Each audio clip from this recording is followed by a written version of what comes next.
What's up, everybody? Welcome to CrowCast episode 60. Thank you so much, Crow family, for joining us once again. We can see you all there. It's live at 9. CrowCast episode 60, Ron. Unbelievable. Fucking 60. Jesus Christ. We're still fucking going, still chirping on like. Unbelievable. Tuesdays will never be the same, son. Oh, Christ, no, but. We got to keep this going, but. Aye. How have you been, but? How have you been? Not too bad, not too bad. Great. Getting all these brand new songs sorted. You know what I mean? Yes, teasing it every week. I was fantastic, man. For anybody who hasn't caught up, like we did go away a couple of weeks ago, did a bit of writing. So Shane's doing all the magic now, putting down some lyrics, doing some melodies, or maybe other stuff. Who knows, innit? Who knows? Maybe a trumpet. Maybe the smallest little violin. You never know. Oh, but yeah, definitely. Louis Armstrong is an inspiration. Yeah, get the trumpets out, innit? Yeah, man. Well, it's really exciting because, like, obviously we're starting a year, maybe one, maybe two, and it's getting the camp buzzed up, and that's the next path now. You know, it's incredible, but it's like I said, it's been a busy week again, which is great to see, especially in this climate, and with demos on the horizon as well, and especially the football. Do you see the football earlier? No. You haven't seen it, have you? There's fucking Man United, 10,000 people there. Oh, right. Yeah, you know, I didn't see, but I've been locked up in the studio. Oh, mate, unbelievable. No piped in noise. Oh, it was fucking tremendous, it was. They were even cheering for a corner, like, do you know what I mean? Oh, then the Manx were behaving, were they, this week? You're right. Maybe I should have picked a different team. Let's talk about Brighton, who had about 8,000 or 6,000 there. I went straight for the double figures. Nah, man, it was smashing. Like I said, I only caught the first half, but it's just brilliant. I looked at my boy, I was like, is that piped in? Because you're so used to it now, or you know, and then it came to a corner and the fucking crowd just, hey, it's a fucking corner. Yeah. It's like, it's magic, but do you know what I mean? Just the energy's there. You can tell the players got that bit of adrenaline. I don't know, it just doesn't seem so robotic, or they didn't seem, you know, in that training kind of mode. That's how I felt it was, because I couldn't watch it with the piped in music. I think piped in music, well, it may as well been, it would have been fucking more exciting, like, but I couldn't watch it with the piped in crowd. It just seemed a bit artificial, a little bit delayed on the ear as well, and all that shit, like, you know, but it was fantastic. Like I said, it is mad though, because, like, you know, these events that are happening around the world, and like you said, sports, games, events, and the world, like, is getting back to normal, and then you flip over to the news channel and there's nothing but pain, misery, you know, India and all these other countries, and they're like, oh shit, man, is it going to happen again? You know what I mean? It's a real head fuck, isn't it? Yes. Honestly, I can't cope with it, but I just tell me, is it good, is it bad, and that's it. There's no in between. Yeah, handle it. I don't know if I said it on the last episode, but it was kind of like that when we went to the studio, when we were jamming. You know, the first few days it was just us, and you get used to being back together, and all the banter's there, and then it was halfway through. I think I said it to Dave when we rehearsed the other day. We left for Tesco's to get some supplies, and that's when it kind of hit me of, oh fuck, you know, because I think I got out the car and Dave was turning around going, "Are you haven't got your mask?" I was like, oh shit, yeah, you know what I mean? Because we were out in the middle of nowhere, and it was just us. And you're used to being around people. I mean, that's only 5 of us, like, do you know what I mean? So, Christ, I mean, I have kept my eye on it. I think it's Wales versus Albania next month, which is pretty exciting. And they're allowing 4,000 fans in. And I think, or my mate is wrong, but I might be in for a ticket by there, like, because of obviously, you know, I've been away with them and the priority list. So I'm half and half for this, and I don't want to get too excited, but Christ, if I get a fucking chance, I can go in, like, you know, just I don't know, it's that bit of normality, but but that'd be amazing. I'd take that ticket. I'd love to go. Yeah, well, if I can get another one, but I'll definitely offer it. And I went to watch my boy play Saturday, and you know what that type of football's like, you know, the old rough and ready, like. But even that was exciting, just to lean over, you know, the old fucking barrier and just watch him playing. Like, it was just brilliant to be there. Like, it's like I said, a little bit of normality. When I kind of walked in, you could see all the kids playing the under 10s. They had the small little nets. And I don't know, it just seemed like a little bit of energy around the place, and it was like, oh wow, this is fantastic. Like, so I do know what you mean. We got to move, but you got to be cautious, and it is a fucked up one where you're hearing good news and then bang, bad, like, Well, yeah, some of those comments there talking about the news, I was the same, like mid lockdown, knock that off, because it is like it's not positive, is it? It's all negative. But I don't know, man. I just want to know everything too. The reality. What is the reality? Because one half of the world is doing really well, and then the other half is like, so how can that be okay? Like, but anyway. But yes, I'm with you, Crow family. I can see some of the comments there. Turn the news off, doom and gloom. But yeah, and there we are, Lee Evans. So you can go to a football match, but not go to an outdoor gig. Confused. I know, man. It seems to be different rules for different people. Like, I think we're getting there. I think we're getting there slowly. It was only last week or the week before they were trialing the football. That's obviously working, or they've kind of, because there's obviously a lot to sort out behind the scenes, and I know there's been a lot of disappointment with more festivals being cancelled, and realistically, there's a lot of American bands on those festivals, so there's a lot more problems to deal with. You know what I mean? Than some of the festivals I've noticed are still going, because they got more British bands, like, So it's great, but as long as it keeps moving in that direction, like you said, and that's what we got to keep doing, is keep plowing forward, and there's a bit of hope, like, So yes. Well, in the next few minutes, we're going to get the very talented Mr. Sean Smith. He's going to be joining us very soon to talk about his podcast, his new band, and also the Blackout, the band that's toured America, toured the world with some big hitters. So I can't wait to get into that with him. Yes, he's got some amazing stories, at least 4, at least 4. So we're going to really try and stretch them out like a really big elastic band now. We're going to be like, tell us more, Sean. Don't come off that story. Stay on that one for another 20 minutes. And then we'll move on. So we'll count them on our hand, like, Exactly. Most people only have got 1 story. No stories. You got 4. That's incredible. 4. That's it. That's the material sorted. Like, have you been on the bike this weekend at all, or running as well, or running? Yes. Bike, no. Just because the weather's been a bit crap, hasn't it? But I'm lucky because I've gone off a run when it's been nice, and I've also got a treadmill as well. So when the weather's a bit crap, like, I just jump on the treadmill. Oh, lovely. Yeah. Oh no, I'm hardcore. There we are. 4 amazing stories from Sean Smith. Unbelievable. Absolutely love it. Yeah, I've been on a bike. The band's turned into the Goonies now, and we're all getting bikes and getting out and about. We're gonna have to do that magical meetup soon. The only difference is we're all like 5 chunks. Through the truffle shuffle on their bikes, like, but Ah, man. And the sauce is selling really, really well, which is amazing news. Yes. Really chuffed with how it's gone. I mean, it's banging. We love it.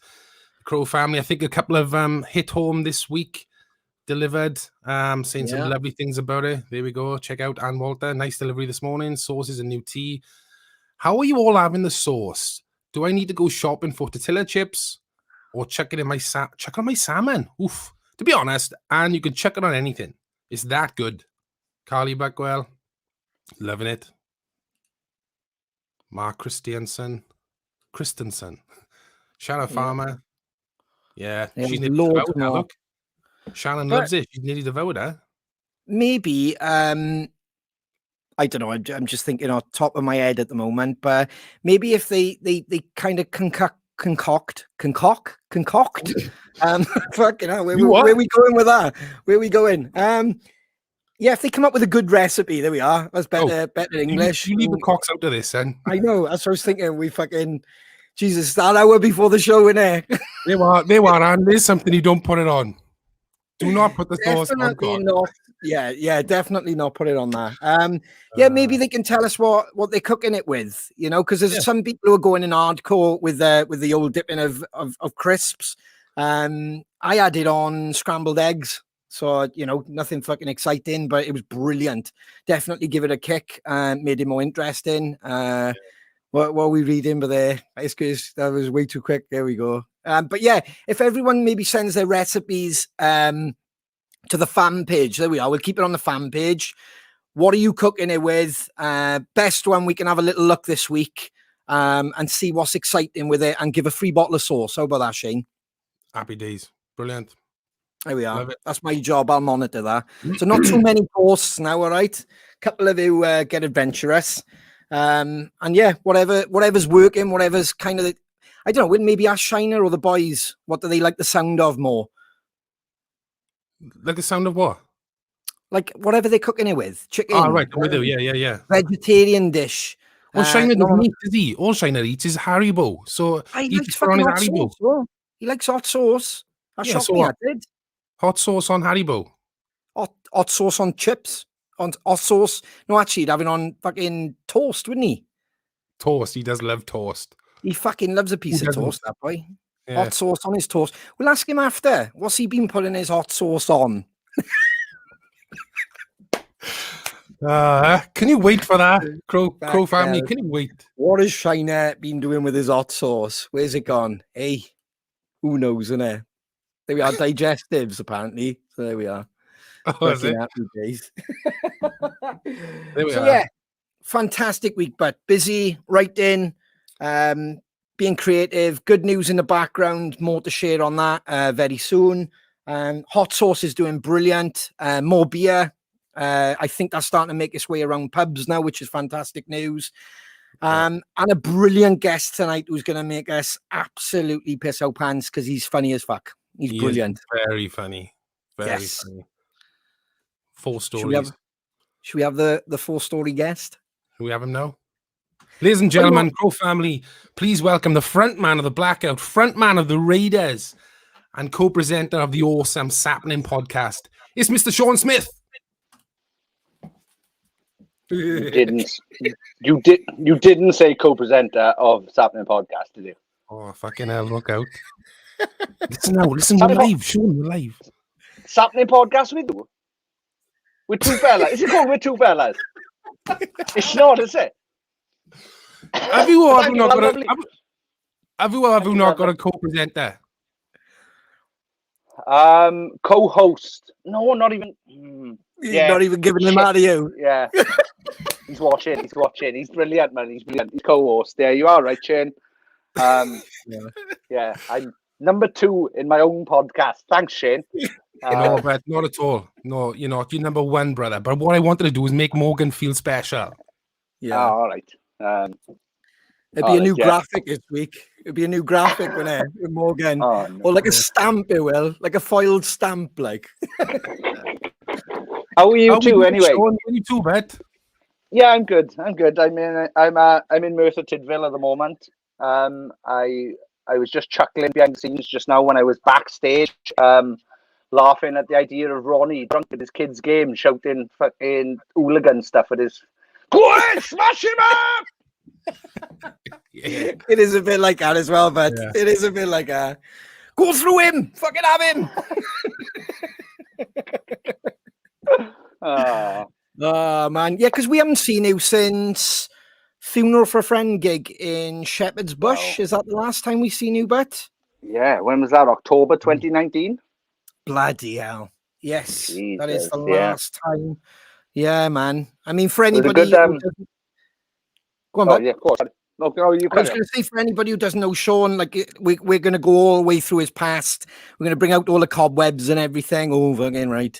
But no, that was a great gig, but in Shepherd's Bush. And then sadly, world went to shit. How were you through that? Like, because obviously with the new band and everything, and the podcast has been doing incredible. What happened for you, like, when it all kicked off? Well, Raiders, my new band Raiders, had just come off a tour February 2020, and then and then the virus turned up and everything shut down. But yeah, we were meant to play a couple of festivals and stuff, and we had some stuff sorted that was unannounced, but then obviously disappeared. So yeah, we yeah, we've recorded 4 songs. We've put 3 of them out. 3 of them? Yeah, we put 3 of them out over the pandemic period. We have 1 more to go, and hopefully we're going to record a music video. One of them music videos. Have you heard about them? Kids love them. They're going to make a music television one day, and it's going to be the shit, I reckon. Yeah. So we're making music videos now in the hopes the music videos get popular in the future. So we're going to go up to Sheffield, and we're hoping to record with Aaron from the band While She Sleeps, who's a videographer. So yeah, we did that, and then yeah, with the podcast, with Sappenin podcast with Sean Smith. That's it. There's no other names. Get that face off the screen. Yeah, and yeah, we were just lucky that we could kind of, I hate to use business terms, but pivot with the times, and we could do over Zoom basically. So I think the first one that we did via Zoom was Bert McCracken of The Used. We had him on, and yeah, and then we realized we could probably carry on, and we've been lucky enough now that we're on episode 129 this week, and yeah, we haven't missed a week. We've done 129 weeks in a row. We haven't missed a week, and yeah, we've had some people who I don't think we would have got in the flesh. So people like Dave Lombardo from Slayer has been on the podcast. We never, ever, ever would have interviewed Dave Hill from Slade if it wasn't for the virus, which ended up being a super interesting, crazy, story-filled podcast, which came out on Christmas Day, I believe, as well. Unbelievable chance, like the Slade episode comes out on Christmas Day. Who else have we had? Yeah, we've just been super lucky, really. We had, I was telling you before, we had Max Cavalera from Sepultura and Soulfly, and he spent 20 minutes trying to work out how to put a camera on, which was fun and crazy at the same time. It's the square box, Max. I don't know. Never mind. So yeah, we've been lucky enough that we get to carry on, and then of course, I guess our podcast has survived through Patreon, because we've got a Patreon for our podcast. So yeah, if it wasn't for that, I don't know if the podcast would have carried on. So yeah, I've been busy, and yeah, Raiders are ready to play and rock again. And yeah, I've been trying to just keep busy, because otherwise I'll go bloody bonkers. Yeah. Was it always something you thought about then, Sean, doing a podcast, or was it something that's just after the band? There's always like you meeting people on the circuit, so to speak, and then thinking, oh yeah, let's do a podcast. But or was it something you always wanted to do as a kid, like? Well, I think in me, really, what I genuinely think I am in my heart is a comedian trapped in a frontman's body, right? So I've ended up being a frontman of a band just so I could do comedy in between the songs, pretty much, right? And then be saved by a band if the songs go. If the jokes go badly, I can go, fucking hell, quick, play the song. Whereas, yeah, so I've always had this kind of like entertaining, but also kind of, I love talking to people. I love listening to stories. I love sharing my stories. In no way do I take for granted how mad it is that an idiot from Merthyr Tydfil like myself has got to do some of the things I've got to do with some of the people I've got to do. Like, I've met all my musical heroes, and they've all been tidy. They haven't been a dick, really. But yeah, so what happened was, when the Blackout came to an end, March 22nd, 2015, I don't remember it because I'm a bit... I was kind of lost. I was lost for a few months, and I didn't really know what to do. There they are, man. And yeah, so I didn't really know what to do. So I posted on my social media that I was either going to start a YouTube channel or a podcast channel, just talking shit, or just telling my stories, or talking to other people just to hear their funny stories. And so I tweeted about it, and then I don't know if you've ever heard of them, but there's a rap group from Ireland called the Rubber Bandits, and it's 2 fellas, and they wear plastic bags on their faces. This sounds meant. It sounds like my meth's just kicked in. It hasn't, right? That's another 20 minutes yet, right? This is a slow one, the meth is. It comes up slowly on me.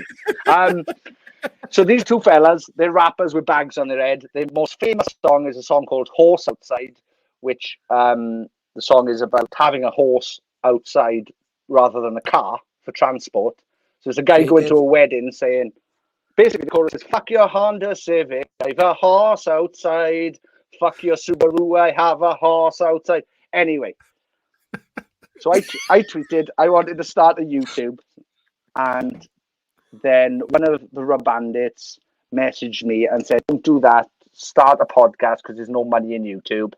And then he put me in contact with Acast, who are our service provider. And I got in touch with Morgan, who's co-host. And I say co-presenter. Oh, yeah, that's worse, I think. I think that's worse. I don't think it is.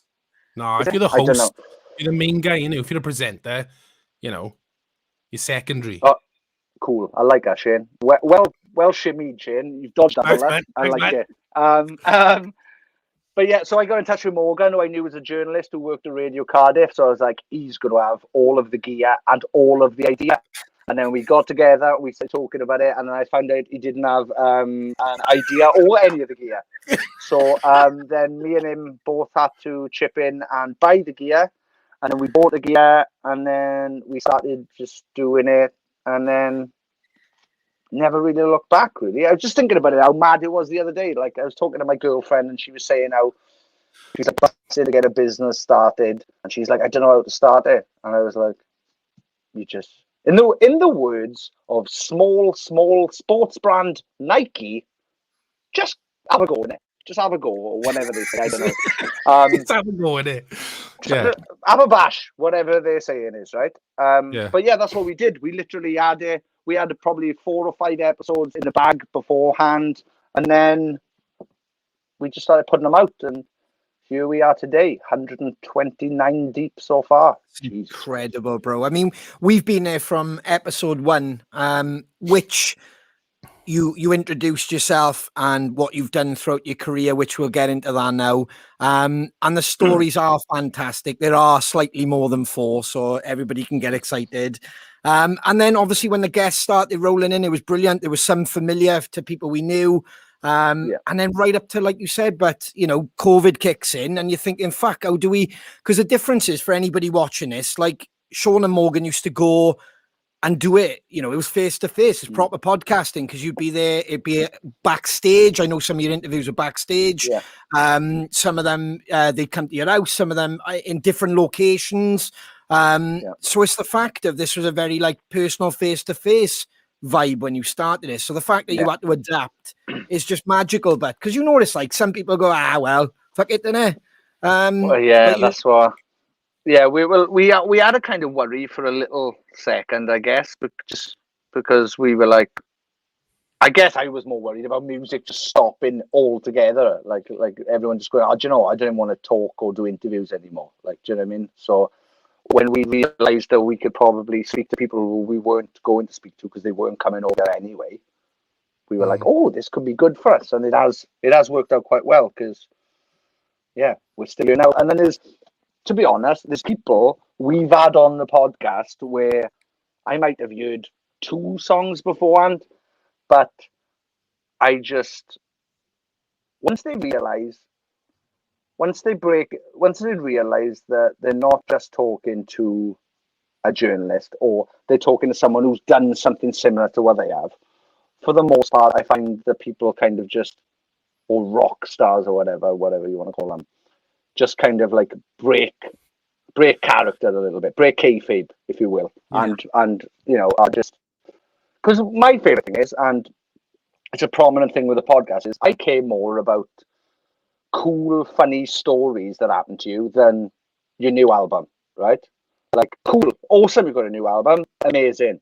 But tell me about the time that you were like fucking childhood happy that you were standing next to somebody that you thought you'd never get a chance. And then we had, like, for example, Simon Neil from Biffy Clyro. He came on previously, and I said to him, I was like, can you remember a time when you were like, what the fuck's going on here? And he was like, oh yeah, I was on stage at the MTV Awards in Europe playing Crazy Train, while Ozzy sat in front of me at the awards, right? And then he was like, and then he went, and then I turned to my left and Slash was playing the solo. And I was like, that's fucking mental. That's the thing. It's like, we just get people on and we talk to them. Well, I just talk to them, you know, like they're the same as me and the Rebel End as well. So, it's been awesome. It's been awesome. And getting to hear some of them stories and behind the scenes things, and it's just awesome. It's cool. I love doing it. And it also has given me a love for music again, because prior to it, I was I was telling you beforehand, like when the Blackout split up, I was genuinely like, well, that's all music's done now, because I'm finished with it. So that's a God complex. I just realised I've got a God complex. Yeah, the lights are out in every town I'm not in. So for a bit I was like, oh, fuck music, I don't give a shit, whatever. And then it was like the podcast, and Ryan Richards invited me to see a band called Holding Absence. I don't know if you've heard of them. They're very, very popular. Yes. And he invited me to go and see them play in Cardiff in the Globe, and I went down, and I was like, oh, like the fucking grumpy old man that I'd become over the couple of months or whatever. I was like, here we go, let's go and have a look at this bloody kids playing music, is it? It's gonna be fucking awful, I bet. And I saw early days of like the Blackout, the early days of Funeral for a Friend, the early days of Kids in Glass Houses in that show. Like I could see the kids loved Holding Absence, and Holding Absence loved those kids, not like that, but in the best possible way, and it was amazing. And it literally made me go, oh, like stupidly, oh my God, people are carried on. This is fucking brilliant.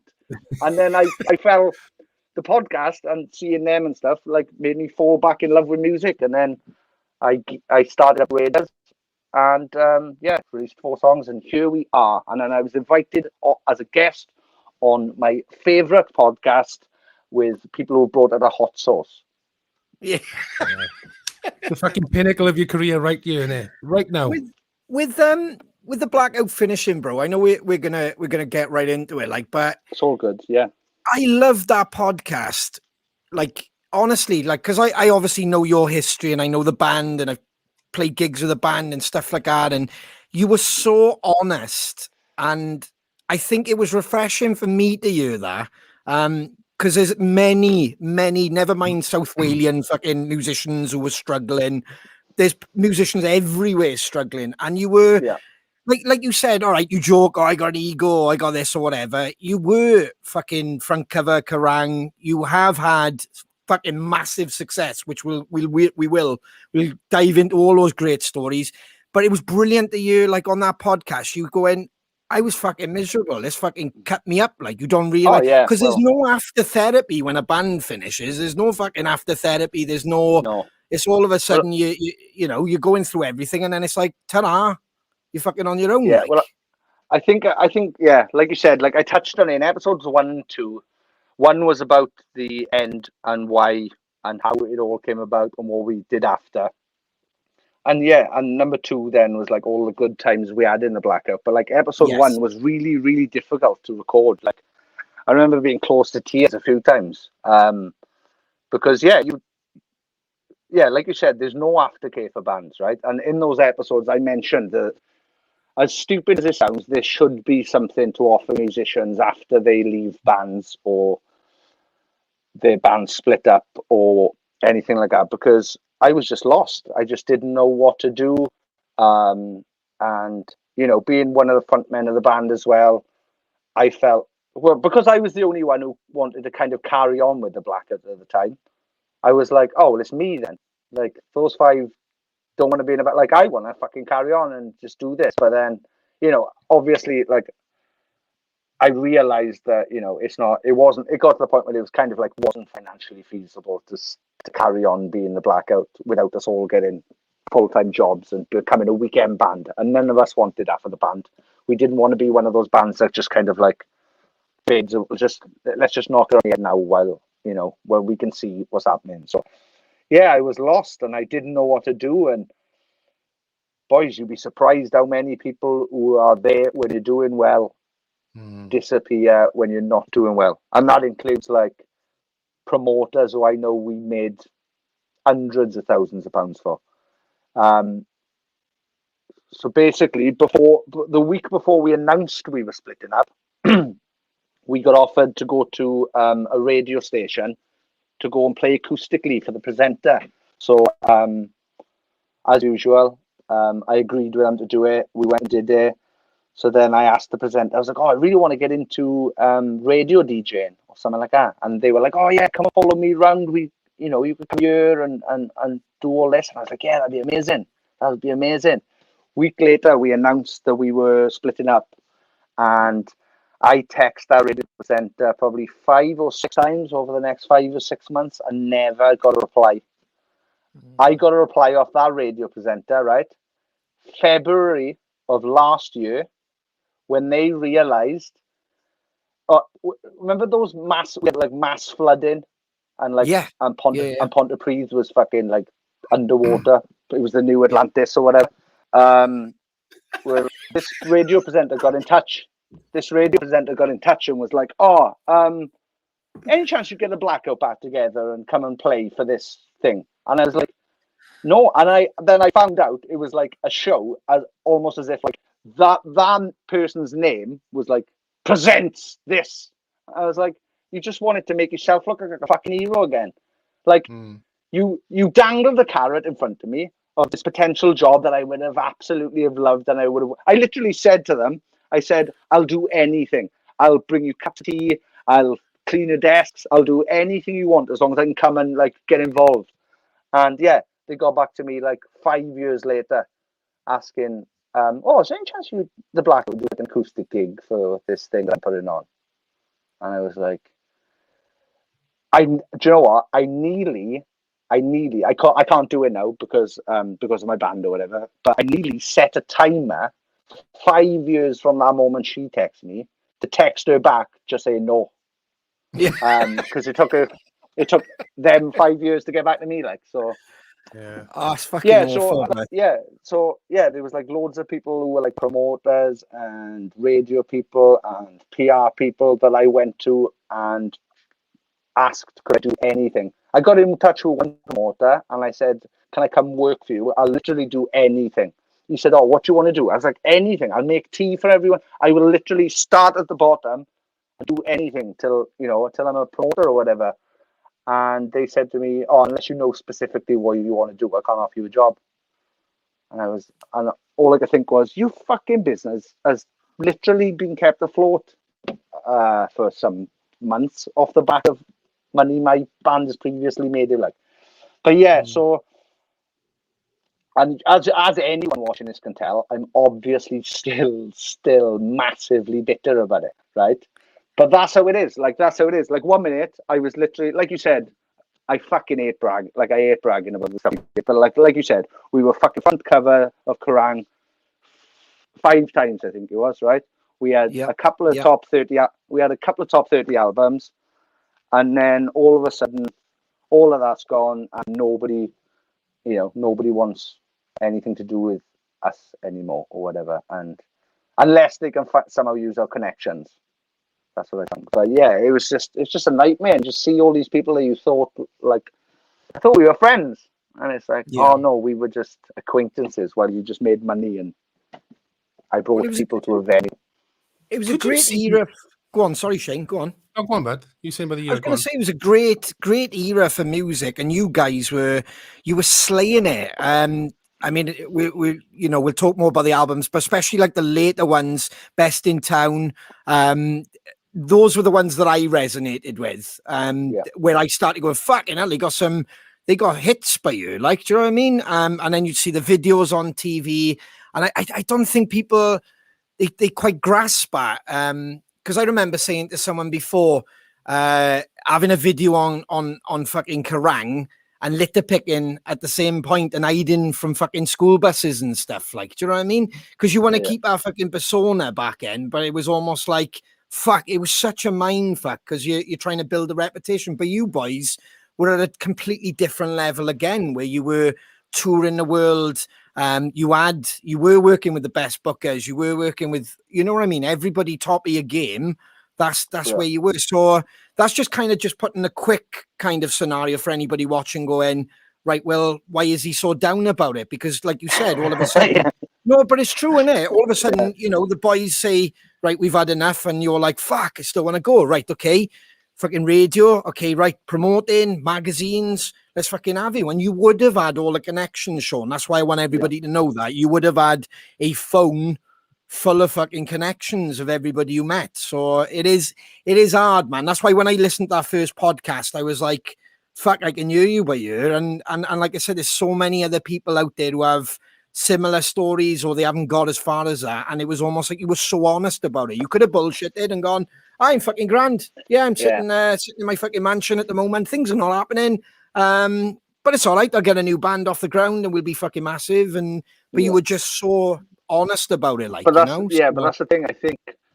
That's the thing, because I was not lied to, but like, I thought it was like just a dream, you know, like you see and you think about rock stars, you just think, you know, they're rock stars forever, and that's cool. Well, rock stars used to be rock stars forever, didn't they? Like, you know, but now it's such a quick turnover or whatever.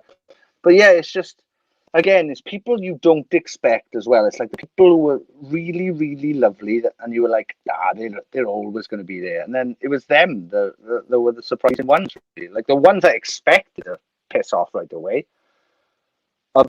Most of them left, but then some of them still hung about. But yeah, it was just the ones you thought were good guys. That was the thing, and I think that's why I said, like, there should be some sort of aftercare for bands, because I was me personally, I was lost. Like, I just didn't know what, because basically, if you look at my fucking CV, right, it goes 6 GCSEs at C as above, if that, right? I don't even know, right? C, I definitely didn't get maths, right? So six GCSEs. Then I went McDonald's, right? Then then Argos. I did a Christmas at Argos.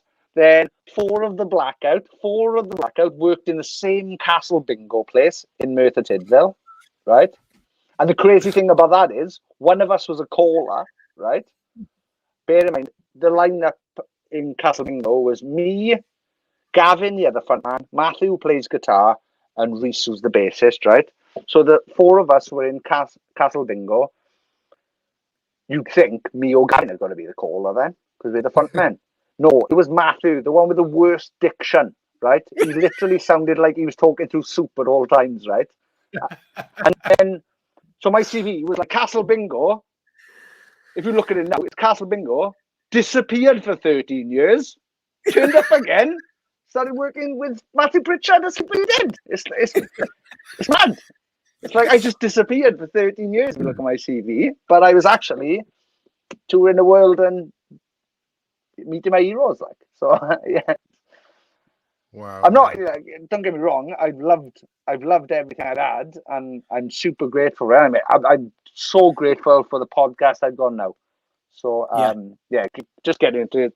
You know, I live that life, and all of my musical heroes I am friendly with in some way or another, which is mad to say.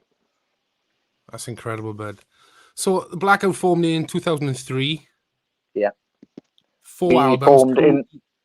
We were called 10-minute preview prior to that. There was 5 of us in the band. We were called 10-minute preview, which I don't know if you remember. At 12 o'clock on some Sky channels, up the fucking dark numbers, you know, up there fucking 8, 9, 9s and that. 12 o'clock, they'd give you a 10-minute preview, which was 10 minutes of free hits, really, wasn't it? So we were like, oh, we're boys, hey, it's called ourselves 10-minute preview. And then, so we did that for a bit. We were dreadful. And then Bob joined the band, so we decided we need to change the name. So we changed the name to Blackout in 2003. And strangely, we're one of the few bands in that 13-year period to not like change a member. Like, we've never added or taken. Well, I suppose we added Bob to 10-minute preview, but the Blackout was always the same 6 guys for those 13 years. So, we started that. We brought out an EP called The Blackout, The Blackout, The Blackout. We literally called it that because we imagined a guy on TV saying, "And the new EP from the Blackout called the Blackout, the Blackout, the Blackout." Just so we have to say it really quick, I might muddle it up. That literally, if you go back, right, and watch a lot of the Blackout stuff, or song titles, or lyrics, or stuff like this, we did it for a fucking laugh, right? Yeah. We headlined, right, here's a brag. We are one of 4 unsigned bands, right, to ever headline and sell out the London Astoria. It's not there no more, so try and do that one. We were one of the 4 to sell that out. And then I can't remember my point was. I started my brag and then that's it. The Blackout's fun. Yeah. Our money that we earned from our one headlining gig, we spent all of that money they were giving us on ramps for that gig, right? We had Snoz was so high in the air. I ran up to see him once at the beginning of the set. I was like, "Bro, I'm not going to see you for the rest of the set. I can't come back to this." And we spent like $2.5 to $3 grand on ramps just to make the gig look better for people. And that's literally been a running theme with the Blackout. Like, just have a laugh, and like loads of song titles are like jokes from films or lines from cartoons, or like the Blackout was just so some numpty would have to say it fast 3 times. But yeah, like our main premise was try and have fun. To the point where towards the end we had a massive backdrop that said "fuck the Blackout" on it that we would use. Because what could you say to a band if a band's coming out and is telling you "fuck us already," right? What can you say or do to them? You can't. Fuck off! I think that written on there, mind. You need to tell me. I've written it up here, but you fucking idiots. But that's the thing. It's like we'd always Who came up with that idea? Was that your idea, or was that? I'd imagine so. Yeah. Yeah. On the one tour that we had to do, then we had to like tape up "fuck" because they didn't want swearing on it, and then we fucking loved the laugh. Like and I think that's why a lot of people were drawn to us. I think because it was, as much as some of the music is good, some of the music, mind, I'm not blowing my own completely. Some of the music is good. It was also, I like to think, our live experience. We were a fantastic live band. I'll admit that now. I wouldn't admit it at the time. We were a fantastic live band. It would be funny in between songs, and you'd always leave there having a good time. I like to think, and I think that's where we got to the point where, like, sorry I've talked for so long, but we did the Kerrang tour once. We got asked to fill in for Sum 41 because Sum 41 and the Blackout, that's exactly the same, isn't it? So we got asked to fill in for Sum 41. So we decided what we'd do is we'd come on to Elton John. Sorry seems to be the hardest word, right? Bear in mind, this tour sold out months in advance, right? And this is a month or 2 prior to it. Derek Whibley is Sum 41 have dropped out. We have replaced them, right? So we are going on to "Sorry Seems to Be the Hardest Word" by Elton John. So he's going, so sad, so sad. And then he starts saying that he's sorry or whatever. And then he would stop and I'd go, "I'm super sorry with a word. I'm super sorry with Sum 41. And then we'd start our song, "I'm a riot, you're a fucking riot," right? As soon as we finish that song, we'd go, "Only joking, we are Sum 41. And then we do all of Fat Lip, right? Because we knew any Sum 41 fan who was there was busting to fucking hear Fat Lip, right? So let's fucking do it. So we literally went on our tour, and people were like, "I fucking hate this band." And we'd start, and I'd be like, "We're not Sum 41. I fucking up you guts." And then we do a Sum 41 song, and everyone would be like, "Geniuses, funny, I like it, I like it." But that's literally the running theme with us was have a fucking laugh. Let's do something fun. Let's have a laugh. Yeah, that's fucking amazing, but there it is. Fucking hell. I love that. Not cheap either, that. So you got the tour, like, instead of Sum 41, obviously. Is that what Is that what kicked you off? Is that where you were Oh, and the no, boys that were like, was- "Fucking hell, this is happening," like, you know? No, that was later on. I was the first big gig the Blackout ever played was supporting Funeral for a Friend in Blackwood Miners, upstairs in Blackwood Miners. That was our first ever big show, and I was like, what's that? Probably 900 capacity, something like that. I don't know. I haven't been Yeah. here for years. I don't think I've been here since that gig, actually. And then our second gig, oh, here we go. Our second big gig then, right, was supporting Avenged Sevenfold, right, in Manchester Academy, where, and this is showing you exactly how long ago this was, right? I had a T-shirt made. What a twat. Sold out show to Avenged Sevenfold. I was like, boys, we're going to be fucking famous after this one gig. For some reason, I was like, we're going to be the biggest band in the world after this one gig. I had a T-shirt with my MySpace address put on the T-shirt, right? And if you know anything about me, and a lot of these people that are watching this probably don't, and that's for the best, all my social media names, I have literally done them, I have made them thinking this social media platform will never, ever take off, right? So it doesn't fucking matter what my username is, right? So now on Twitter, I've got Sean Smith Sucks, because again, what can you say to me? Like, Sean, you suck. Yeah, I know. It says my name. Like, that's it. I win. Yeah. Sean Smith sucks. Instagram, I got fake Sean Smith, right? Both of those names, I cannot get verified because of, right? My MySpace, right? I bear in mind that this is on a T-shirt for the Avenged Sevenfold gig. I ended up not wearing because it came back, the printer's all fucking lopsided. MySpace.com/sexy Sean. And I went on, I was like, right, that's it. I'm going to be king of Manchester. I'm going to wear this T-shirt on stage.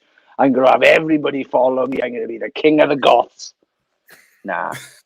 But, Look, the next yeah, day it's just Tom. It's just you and Tom. Yeah. Still just Tom, Elizabeth. Still Tom. Still Tom and my band member, my top 8. But yeah, after that Avenged Sevenfold gig, I was like convinced. I was like, yeah, we fucking all going to be massive. Nothing came after that. I'm trying to think what was. I think, to be honest, what really, really helped us was touring with Lost Prophets. I genuinely think they were my heroes prior to me being in a band. And then we got to tour with them. And yeah, it was amazing because they just loved having us about for a laugh. We loved playing to their audience. We loved them to the point, right? They had a song called Cobra Kai, which is one of my favorite Lost Prophet songs, right? They stopped playing it, right? So the Blackout was opening his set with the intro of Cobra Kai, right? And then just going into our own song. Like, imagine going to see Guns N' Roses, right? And some band before them starts playing Sweet Child of Mine, and you're like, what the fuck? What's going on? Yeah. But yeah, we were just we were on tour with Lost Prophets, and they were just fucking amazing. They were amazing to us, and they were amazing times. And yeah, I was on tour with my heroes, who then literally became. We ended up being like traveling brothers. Like there's 12 of us, 6 in each band, just traveling the fucking world, hanging out with our Welsh and with our Merthyr and Ponty accents, fucking traveling the world. Like, but yeah, I think they were a big help with us getting to where we got to. So was that the point when you toured with those boys and you thought, fuck, this is it, this is full time now, like, do you know what I mean? Yeah, I think so. When I'm trying to think, because they always say about that roller coaster, don't they, when you're in a band? Like, do you know what I mean? You get that momentum roller coaster, and well, yeah, it's up and it's down, and then when you're fucking off it, like, why did I get off that? So here's my tip for you boys: never quit. So if you could, that's probably for the best for your mental health as well. Yes, it's exactly like a roller coaster. It's the highest highs. Yeah. You know, touring with my heroes, and then like the lowest lows of like, we nearly missed Christmas one year because our manager or our accountant didn't send the bus company the money to pay for the bus. So it was Boxing Day. Was it Boxing? Either Boxing Day or the day before Boxing Day. We were in Belgium, and the bus driver pulled over and was like, "Oh, boys, can't go any further." And we were like, "What? Why?" He's like, "Oh, the owner just told me I'm not allowed to move the bus until he gets paid." And we were like, "That should have been done. Surely that should have been done." But yeah, so we nearly spent Christmas in Belgium. What are the lows? Oh, we were in London the day of the London bombings. Do you remember them? July 7th or whatever that was. We went to see a comedian the night before, right, in Camden. And he's a comedian in the alternative circuit now. His name's Andrew O'Neill. And we met him at the Kerrang Awards years later. But that night, the night before, he made a joke saying London will never, ever be involved in a terrorist attack. And then the next day, we literally woke up the next morning and there'd been a terrorist attack. We were sleeping outside the Highbury garage in our van at the time. So yeah, and then, well, I suppose another massive low is then fucking finding out that fucking what Ian did. You know, Ian's fucking disgusting crimes. That was a fucking big low, especially for me because I was quite close to him. Not towards the end, like the last 2 years, we hadn't really spoken, but you know, I was there. I was just there in bed. December the 12th. December the 12th? Yeah, I think it was December the 12th, 2012, when I had a text off Reese from the Blackout to say Watkins was on the news, and I was like, "Oh, he's dead. It's a drug overdose or something." And then it came out about what his terrible, fucking awful crimes were, and I was fucking heartbroken for everybody else, bar him, obviously, because fuck him into the ground forever. Whereas the other 5 boys in our band, you know, the fucking poor bastard, they're tarnished with it to this day. You know, just being in a band with him, even though none of them. And I swear, I believe that absolutely nobody else knew. He was so fucking secretive. He was a fucking prick. And yeah, the other 5 of those boys deserve fucking gold medals. Gold fucking... Here's one. For anybody who's interested in any of this stuff, any of the Lost Prophets stuff, on my podcast, Sappenin podcast, we interviewed Stu Richardson from Lost Prophets. And that's the first conversation any of them have had with anything like that, I guess, like any sort of media or journalism. I'll never call myself a journalist, but that was the first opening up of one of Lost Prophets since. And there's a story on there about a time that Ian missed a show on Warped Tour and Stuart beat him up and then battered him with a can of Monster, right? And what you got to think is that's for missing one show on Warped Tour, right? That genuinely probably wouldn't have mattered. Do you know what I mean? Like it's just some of them Warped Tour shows are throwaway shows, right? You're playing to nobody. You're on the same time as the fucking local band. You're fucked, right? He missed the show and Stu battered him with a can of Monster. So imagine if any of those boys had known what he was fucking doing. They've all got kids and they battered him for just missing the show. So imagine what he was doing, you know, what he was convicted of, but not just like they battered him for that. Anyone would, rightly so. But the fact that you've lost a legacy, you've lost everything. You've lost all the record sales you've ever done are now wiped because they've got this fucking asterisk next to it because of this fucking prick. So yeah, check out episode 52 of Sappenin Podcast with Stu.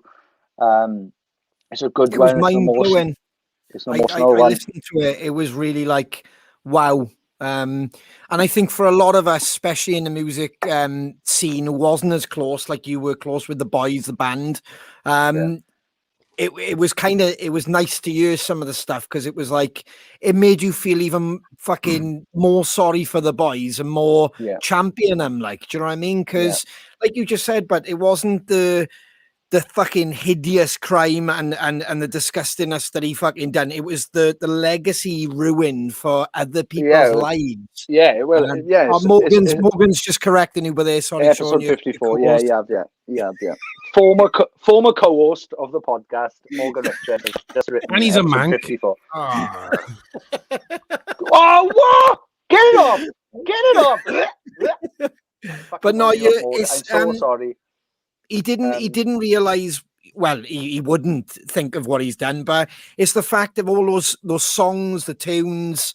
You know, they were part of such a massive scene, and now, you know, you shouldn't be afraid to mention that band's name. Like, do you know what I mean? It shouldn't be a. That's one of the nice things that's come out of the podcast is after we did that episode, because I just wanted it out because I wanted fucking other people to hear their side of the story.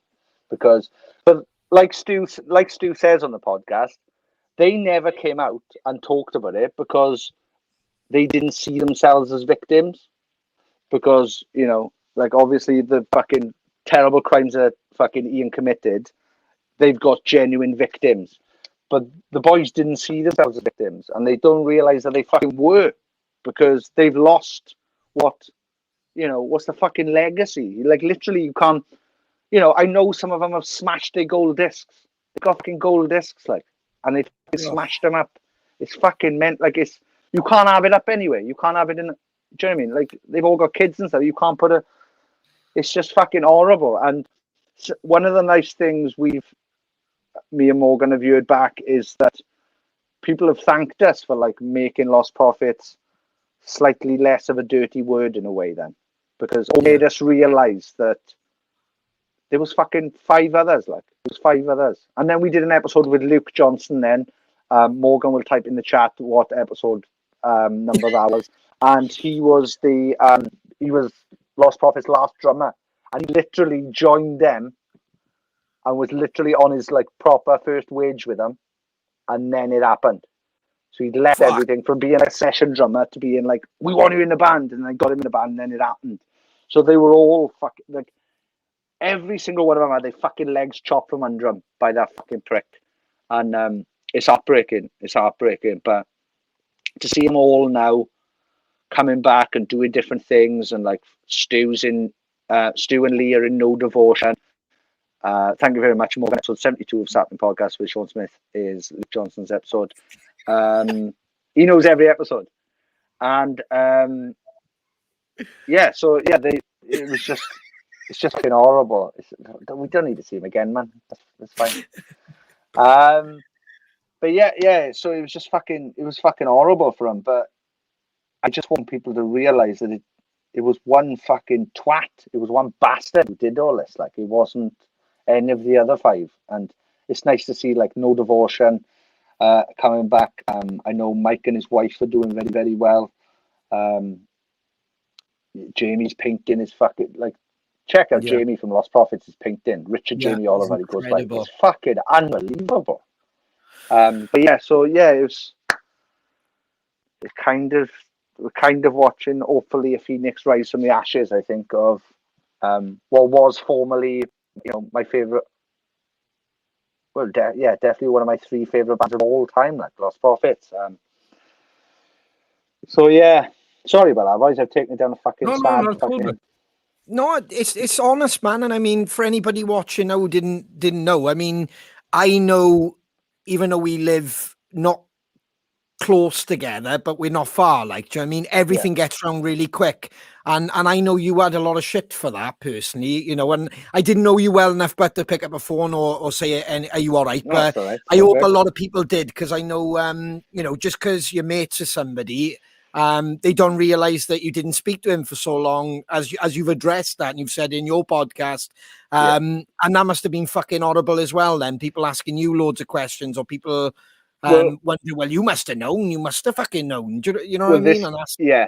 This is the thing. I think because we were also like everybody in the Blackout so fucking blown away by it to find it out that we like didn't even consider for a second that anybody would be like, well, you fucking knew him because you were friends with him, or you must have fucking known because you toured with him and all that stuff. It's like, what? I wasn't going into his fucking bedroom. Like we we didn't sleep in fucking bunk beds. What do you mean? Like, this is fucking madness. But yeah, so I didn't think it affected us. And then I remember a couple of months later, like I could kind of see the Blackout wasn't doing as well as we were previously then, shall I say. And then I spoke to an editor of a big rock publication, and I said, do you think the Watkins like rub has got anything to do with it? And he said, yeah, I think so, yeah. And then, yeah, I think it, like you said earlier, we had a fucking absolutely amazing scene. We might have at other time some of like the best top 5 bands from a country or something. Like, it was fucking mental. Like, there was a time when it was like fucking Lost Prophets, Funeral for a Friend, Bullet for My Valentine, Kids in Glass Houses, The Blackout. It was just mental at the time. Like, and it's just 4 bands from fucking, do you know what I mean? Like, you know, like a 60-mile fucking radius. It's nuts. And then all of a sudden, it was all fucking tarnished by one fucking sick prick's actions. And yeah, I think we all of those bands, whether they'll admit it or not, I believe all of those bands were tarnished by that one man's actions. Sadly. Yeah, you're bang on, because you've got the Seattle scene, you've got the LA scene, as they talk about and stuff like that. It was happening. I mean, every label, as you know, Sean, were looking in Wales for whatever band. It didn't fucking matter. Yeah. If you could pick up an instrument and you had half a tune, they were looking at you, like, because it was just like, what's in the water down there? Like, do you know what I mean? And who can we have next? Who's going to be the next Prophets? Who's going to be the next Funeral for a Friend? Who's going to be the next Bullet?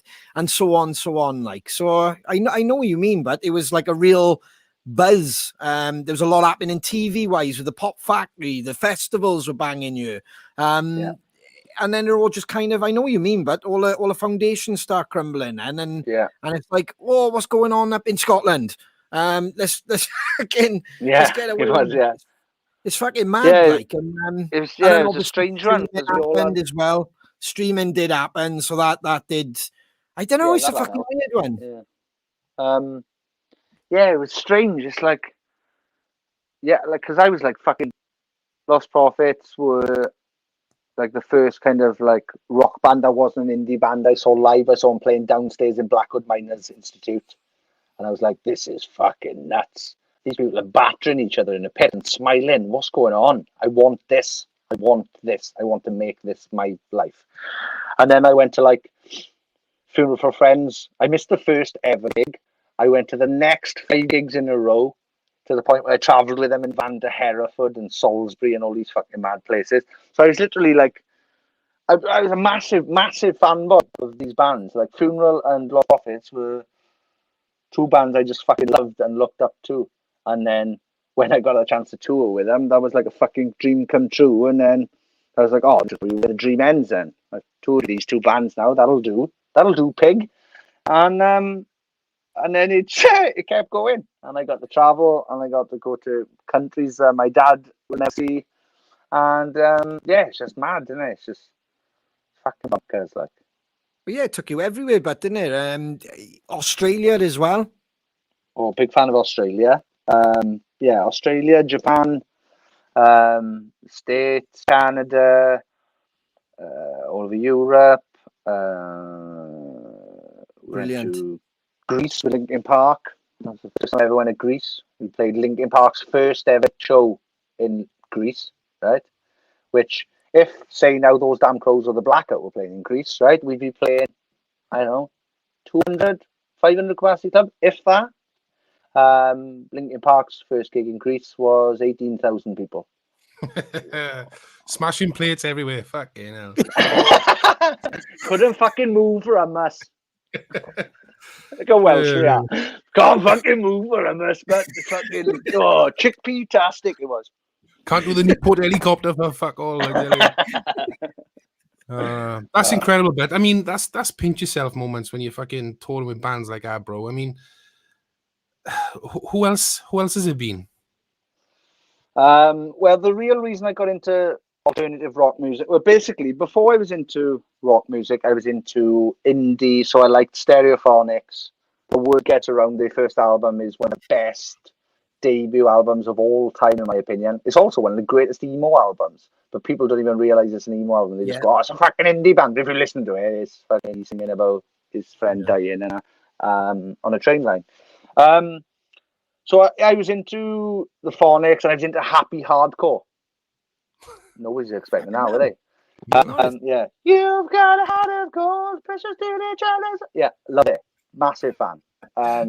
Big fan of RPR. Still to this day, I'm up for a rave. If you fancy a rave after this, boys, we'll knock this off. We go for a rave.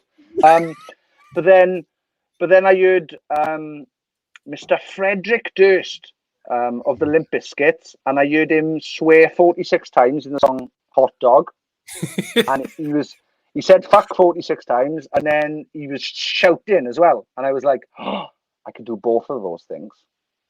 This might be a career. I could do this." So then I got into Limp Bizkit, and like Limp Bizkit they were the biggest band in the world at the time, I think, and they were for a while. It's mad, isn't it? They were the biggest band in the world. And then in 2012, the Blackout had, we covered one of their songs called My Generation for a Kerrang magazine, which they never heard. And then 2012, we get a phone call off our booking agent saying, "Do you fancy losing 18 grand by going on tour with Limp Bizkit?" And we said, "Fucking course we do, yeah, of course we do. You nutter. Let's start in the red and see where we go from there." In the red with Fred. Oh, that's the podcast. In the red with Fred. That's the new T-shirt, man. And then we ended up going on tour with Limp Bizkit, which was proper childhood, like fucking dreams come true. They would go on stage, right? They'd play 5 songs, right? And you'd be like, fucked. They can't play anymore. They're like, surely they're out of it. And then they'd play another 10 songs that would make any rock club go fucking mad, right? So every night I was like, I can't believe this.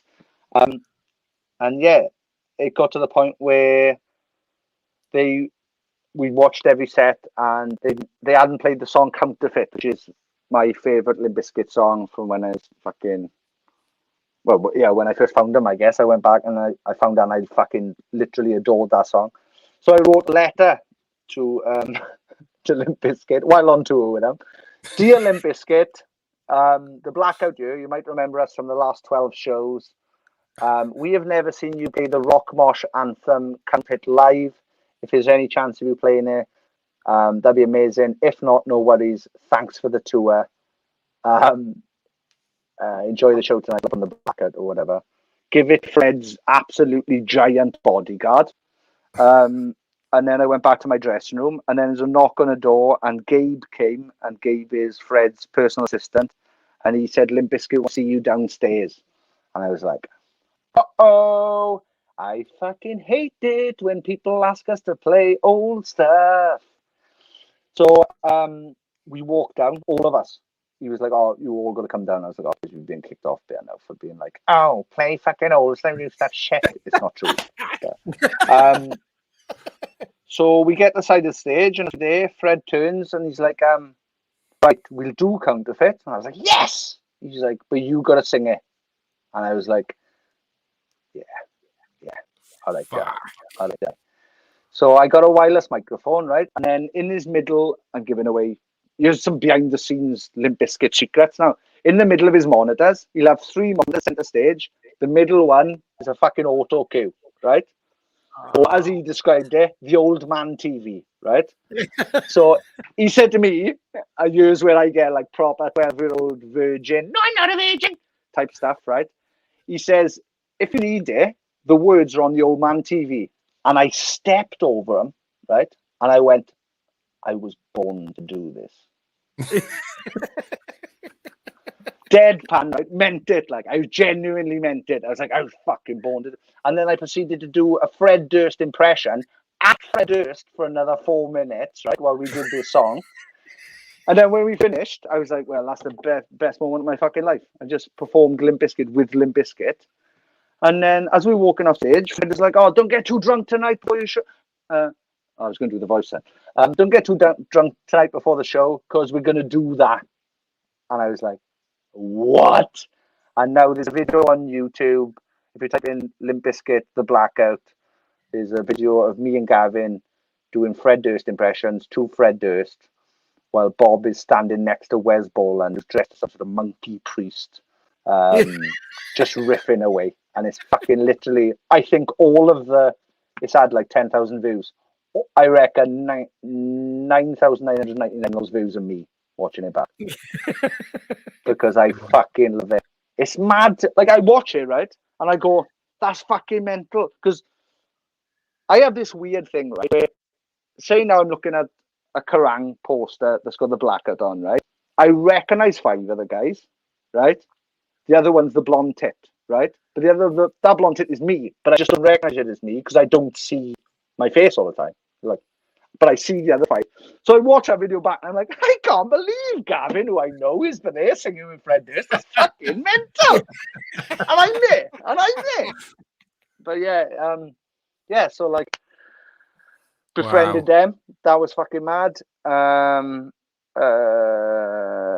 We befriended Duff from Guns N' Roses, which nobody expected.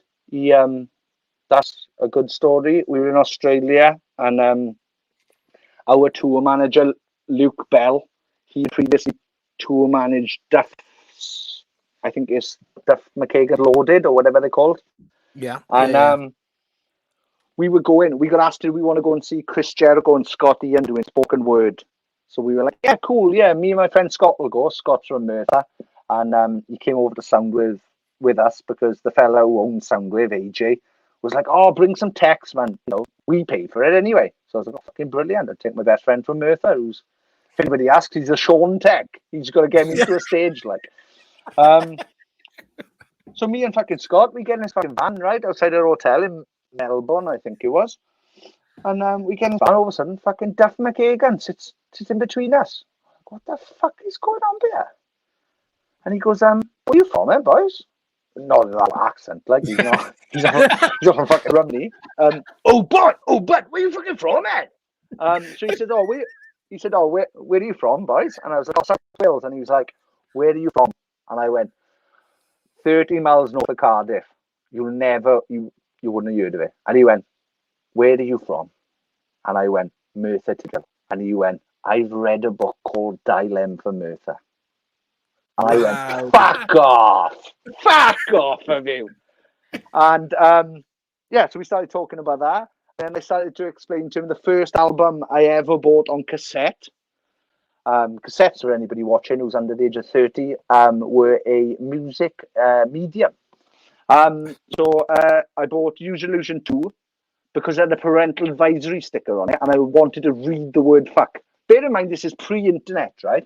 And I didn't have any adult books because I was a child, right? So I literally bought this album to read the word fuck in print, like just. And I told this story to Duff, and Duff was like, "That's the same reason I bought my first album." And I was like, "This is fucking mad." And then we ended up going to this thing, and it was super sold out, massive queue up the stairs, right? Not when you're with fucking Duff from Guns N' Roses, but literally, we walked past everybody who was waiting to get into that crowd. They were fucking tamping at us. I just passed through on the stage. Ta-da, man, I'm up. We walked in. They give us the table in the very front row. So literally, Chris Jericho's constantly just there. And then Scott Ian from Anthrax comes and he's there. And then, so they finish, and Duff's like, oh, do you want to come backstage and say hello? I was like, yeah, whatever, cool. Yeah, just settled. I'm friends with Duff now. Yeah, whatever, we can do whatever you want, Duff.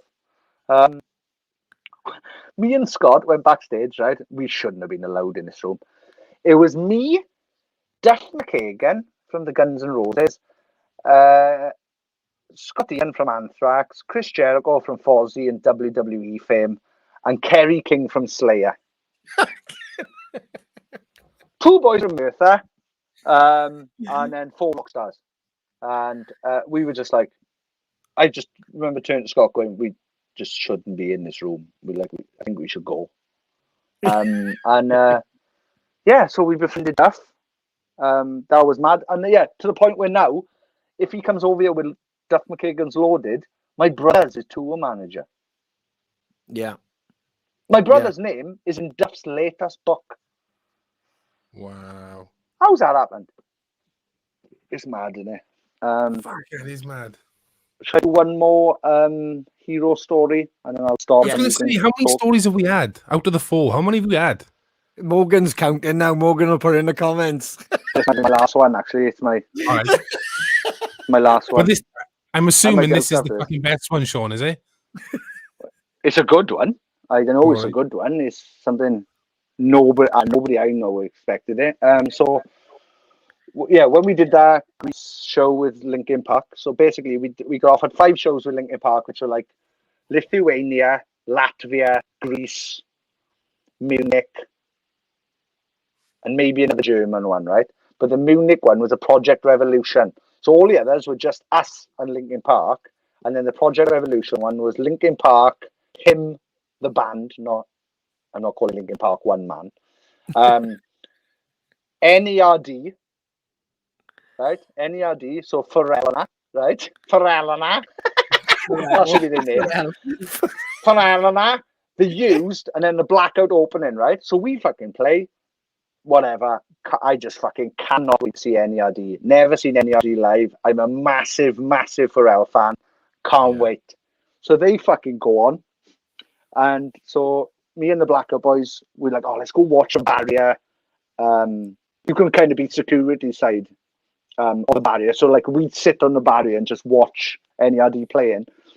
So as we're playing now, I could see Pharrell. He goes up to his bodyguard inside the stage, says something to him, and then all of a sudden the bodyguard jumps off the front of the stage and comes down to us. Right, and I'm like, oh fucking hell, we're gonna get told to fuck off from there now or something. And this guy, who is a mountain of a man, right? He is massive, right? Absolutely massive. Looks like a giant upside down triangle, right? How big his shoulders are, and how slim his waist is, right? He comes up to us and he goes, and I swear to God, this is his voice, right? He goes, do you guys want to get on the stage with Pharrell? I was like, you fucking what? He's like, do you guys want to get on the stage with Pharrell? Yes, we do. So got up on stage. I'm fucking dancing about while they're playing one of the songs. Where there's a video, again, there's another video on YouTube of this. And then, so like that song ends, I just instantly walk off stage like, fucking world's complete. I didn't even realise. Snows told me after, he was trying to call me back. So as I was walking up stage, Pharrell was trying to call me back to carry on and stay in or whatever. But I just fucked off. So I'm in our dressing room, which was next door to NERD's dressing room, right? And these are 2 like trailers outside. So I'm standing in the doorway now going, I'm going to get Pharrell now when he comes past and say, you know, the classic, good show. He comes past then, so I was like, oh, good show, man. And he stopped dead, right? And he was like, what, really? And I was like, yeah. I was like, what? And he's like, oh, I didn't think anyone from like the rock world would like what we do. I was like, bro, they were like the ultimate party band. Like they get a crowd jumping and stuff, and they start doing like fucking 7 Nation Army stuff. They literally tore the fucking place up. They had 2 drummers, right? Which would fucking blow my mind. The 2 drummers, both the best drummer in the world, right? They were both fucking unbelievable. So I said to him, oh, good show. And he was like, well, really? And I was like, yeah. And he was like, oh, I didn't expect you to, you know, someone from the rock world to like what we do. I was like, you fucking mental, bud. So anyway, he walks off now. So me and Gavin are just sitting in like the green area that they've given to him, NERD, the Used and us or whatever. We're just sitting at me and Gavin, just sitting. All of a sudden, Pharrell comes, just sits in between me and Gavin, right? So I just start talking to him, and he's like, "Oh, boys, I'm fucking working on this with this rapper at the moment, and it sounds like fucking 9 Inch Nails meets fucking." I was like, "Oh, well, I didn't expect you to fucking even know 9 Inch Nails were." And then, so yeah, we carry on talking. I look behind Pharrell, my brother standing behind him, right, going, "Look at his watch! Look at his watch!" Right. I was like, what the fuck? I had to look at his watch and this fucking diamond encrusted G-Shock Pharrell. It was unbelievable. So anyway, so I was like, oh, what are you doing now, then? Are you just fucking heading off? Are you, going to the next show or whatever? And he was like, oh, we're playing a show. This might have been from MySpace. Might have been the tail end of MySpace then. He said, oh, we're doing a show, 300 capacity show in Munich. Do you want to come? I was like, yeah, fucking right, we do, yeah. She's like, all right, cool. Go give my tour manager the names or whatever. So I went up, spoke to her, Sean Smith plus 10 it ended up being, right? So go to this 300 capacity gig, which is obviously sold out because it's NERD, right? It might have even been you could only win tickets, right? Yeah. We go to the venue. I go up to the door. Sean Smith plus 10. Yeah, no problem. In we go. We stand in the crowd now. They got 2 drummers on this stage, right? It's not enough for 1 drummer. We go in. It's fucking rammed in it, right? Absolutely fucking rammed. So I'm just standing there, fucking psyched for them to get on. I'm gonna fucking crowd surf. I'm gonna go fucking mad to these now. Next minute, 2 manager taps me on the shoulder. Come backstage. Pharrell doesn't want you out here with everybody else. So me, Bob from the Blackout, I think, and Matthew from the Blackout, who I mentioned earlier, the mumbly one. We are backstage now, right, with NERD, just there. There's a photo on my MySpace, myspace.com/sexy Sean. Go have a look, innit? So I had a photo with Pharrell, and we hung out for a bit. I went to go and get my camera. When I came back, they shut the door, locked the dressing room door, and they were on a prayer circle, right? So there must have been 10 African-American lads and Matthew Davis from the Blackout, who is the whitest member of the Blackout as well. He's not with them. He'd fall over if he was dancing, right? He's in this fucking circle, praying with. He's not religious in the slightest, right? But when I eventually got into that room, I was like, "What up, Mark?" He was like, "Oh, it's just ended up praying and that." With I ended up praying, and yeah, so fucking we watch him. He's like, Pharrell's like, "Come stand side of stage." There's no side of stage, but as close as you can get to our side of the stage, I'm there. He's like, "I want a big shout out to our new friends in the Blackout. We love these guys." I was like, "What the fuck's going on?" So after the show, I was like, "Bro, that was fucking incredible." I was like, "I can't believe I got to meet you, and you're so fucking lovely."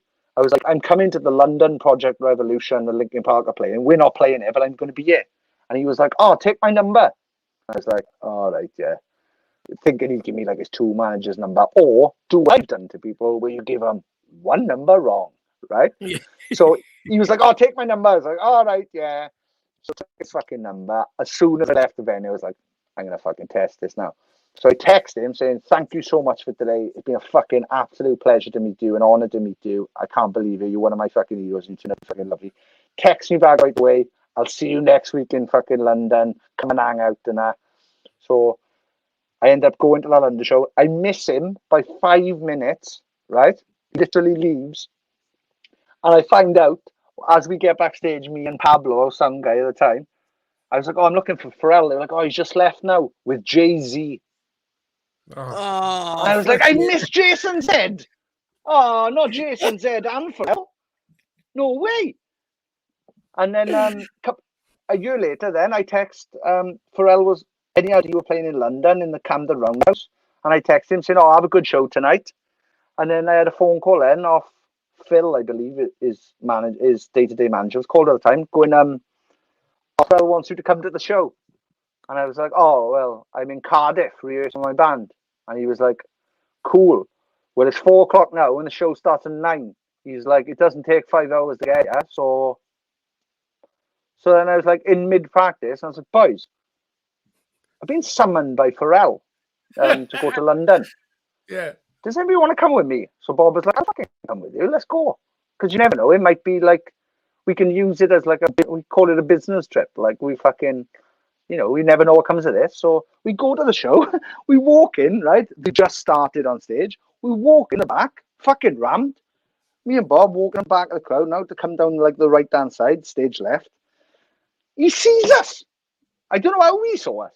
Me and Bob, he fucking gives us a signal or whatever, gives us a fucking salute. We wait till the end of the show. We're backstage, and he's like, "Oh, what are you doing?" We're like, "What's the band got planned?" I was like, "Oh, we go to Texas now to record." It was the best in town, actually. And he said, "Oh, let's do a song together." And I was like, "Fuck off now. Oh, you give me your number. You've been fucking super nice to me. You don't fucking pull my plonker now, right? Don't fucking lead me on, right? And then fucking tell me we're going to do a song together, because I know it's not fucking coming." He's like, "No, it'll do. He got my number." So as we were recording the fucking Children of the Night, actually, we were going to have, if you listen to the song Children of the Night by the Blackout, if you listen to the middle section, there's like loads of percussion, right? And that's because Jason Perry knows Pharrell loves percussion, right? So if you haven't listened to it, there's like loads of fucking like cowbells and like fucking other things, and it was fucking mental. And that was literally the week Pharrell's missus went into labour, and he was with her for the whole week, and we were like, shit. But it was just, it never happened. But yeah, so I got to be near him. I find that fucking mental to this day. But it's just weird, isn't it? It's just That's fucking very incredible, strange. bro. I wasn't expecting that. No, there you go. Yeah, Fucking well, I Pharrell, wasn't. like. Me too. But it's still on my fucking phone. I'm using it. You can see on my phone. Otherwise, I could have fucking called him. Imagine having a guest on the CrowCast and he's not on Sappenin podcast. I'd be fucking awful, wouldn't it? Morgan's like, "I fucking pull. Morgan starts phoning me. Get off your phone now. Mate. Oh, So, man. what was your favourite record with the Blackout? What is your favourite to date? I know you've probably been asked it, but I'd like to know what. It's probably the best in town. I think it's either the best in town. I think it's the best in town or Hope, which is the album that came after it. So, our first EP was called The Blackout, which, if you have a look on the spine of it, Gavin spelt wrong, so it says the Blackout, the Blackout, because he missed an A or the last Blackout. So we had the Blackout, the Blackout. Then we had an album called We Are the Dynamite. Then we did The Best in Town in Texas with Jason Perry, which was possibly the best work. Then we did an album called Hope, where we were one of the first people to do pledge music to make an album. And then what we do after Hope was start a party after Hope. It might have been. Yeah. And then what happened then is, there it is. There's Matthew Pritchard. Look, Matthew Pritchard. If you have a look closely, but there, if you look on his side, he's got like a diamond, a black diamond. Yeah. That's photoshopped in by there, right? It's Right. it's a TBO logo basically. After that, he went and had that done properly. So he's got a fucking to start the party written on his ribs now, the mad fucker. Look how brown I look by there. I look like I'm washed for about fucking 3 weeks. So was that was that him in full fucking Dirty Sanchez mode? But there was it, or we went. Yeah, so basically, as is the running theme with the Blackout, let's do something fucking funny, right? So we had an idea. We did this album called Start the Party, because what happened was Hope did surprisingly well. So I was happy. I was partying a lot, whatever that means. And then so I was like, right, we'll do an album called Start the Party where everything's a bit more fucking fun, and I'm sure our fans are coming with us and growing at the same time. And then I realized that wasn't well, when the album came out, we found out that wasn't the fucking case.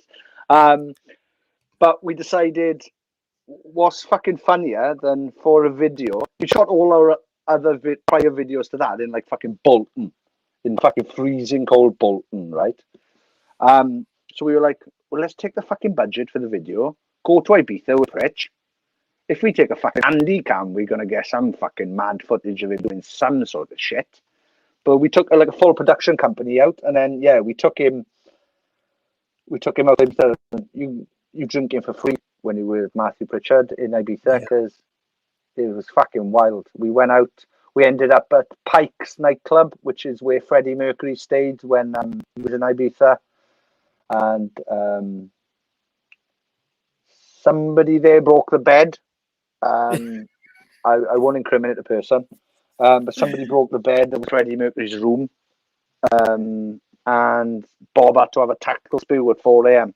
But yeah, it was fucking chaos. It was chaos. Going anywhere with Pritch is chaos, mind. It always ends the same way, with him up higher than everybody else. So he's on a table, a bed, a chair, a windowsill, perhaps, singing Queen as loud as he fucking can. That's happened every time. Every time I've hung out with Pritch. Even the time he flew to Newcastle to come on tour with the Blackout. We went from Newcastle to Edinburgh, right? And bear in mind, upstairs in a bus, right? You could stand up in the bus, right? But it would like be there, right? He ended up on a table, standing on a table between there and the roof, fucking, we are the champions, my friends. Every night I spent with him has ended up with him fucking standing up something, screaming Queen.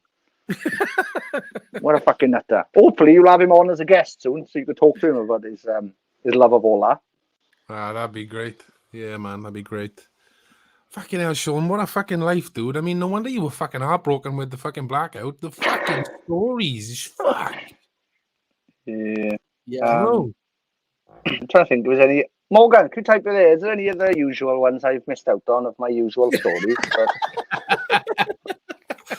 So what, they're your top 4, are they? Oh, yeah. It's a running theme. This story thing is a running theme with my girlfriend because when I first started seeing her, like, she'd be like, "Oh, you told me that." I'd be like, "Oh, right, yeah. I was like, "All right, yeah." Oh, because a lot of people told you they'd be fucking hanging out with Pharrell. Eh? Oh, you're not that impressed, you? Because I still am, and it was fucking me that did it, bitch, right? She's watching this. I'm so sorry. I love you very much. Oh, I do. That wasn't all. Brother, Sean, bud, thank you so much for joining us. We got to leave it there, but buddy, I can't tell you, the fuck, you've made me smile. I just shut up and just listen to you talk, man. It was fucking brilliant. Incredible stories. Thank you so much for joining us, brother. Thank you for having me. I fucking love you boys. I love what you fucking created, and this is fucking brilliant. I'm not gonna lie, I'm jealous. I'm jealous of this, to be honest. It's gonna be better when we catch up properly, but that's what we can do. Yeah. Honestly, well, let's do fucking one of these in the flesh, man, and then fucking obviously we do a fucking Sappenin, and then we'll do let's do one of these in the flesh together. And yeah, thank you very much for this. Congratulations on all his success so far, boys.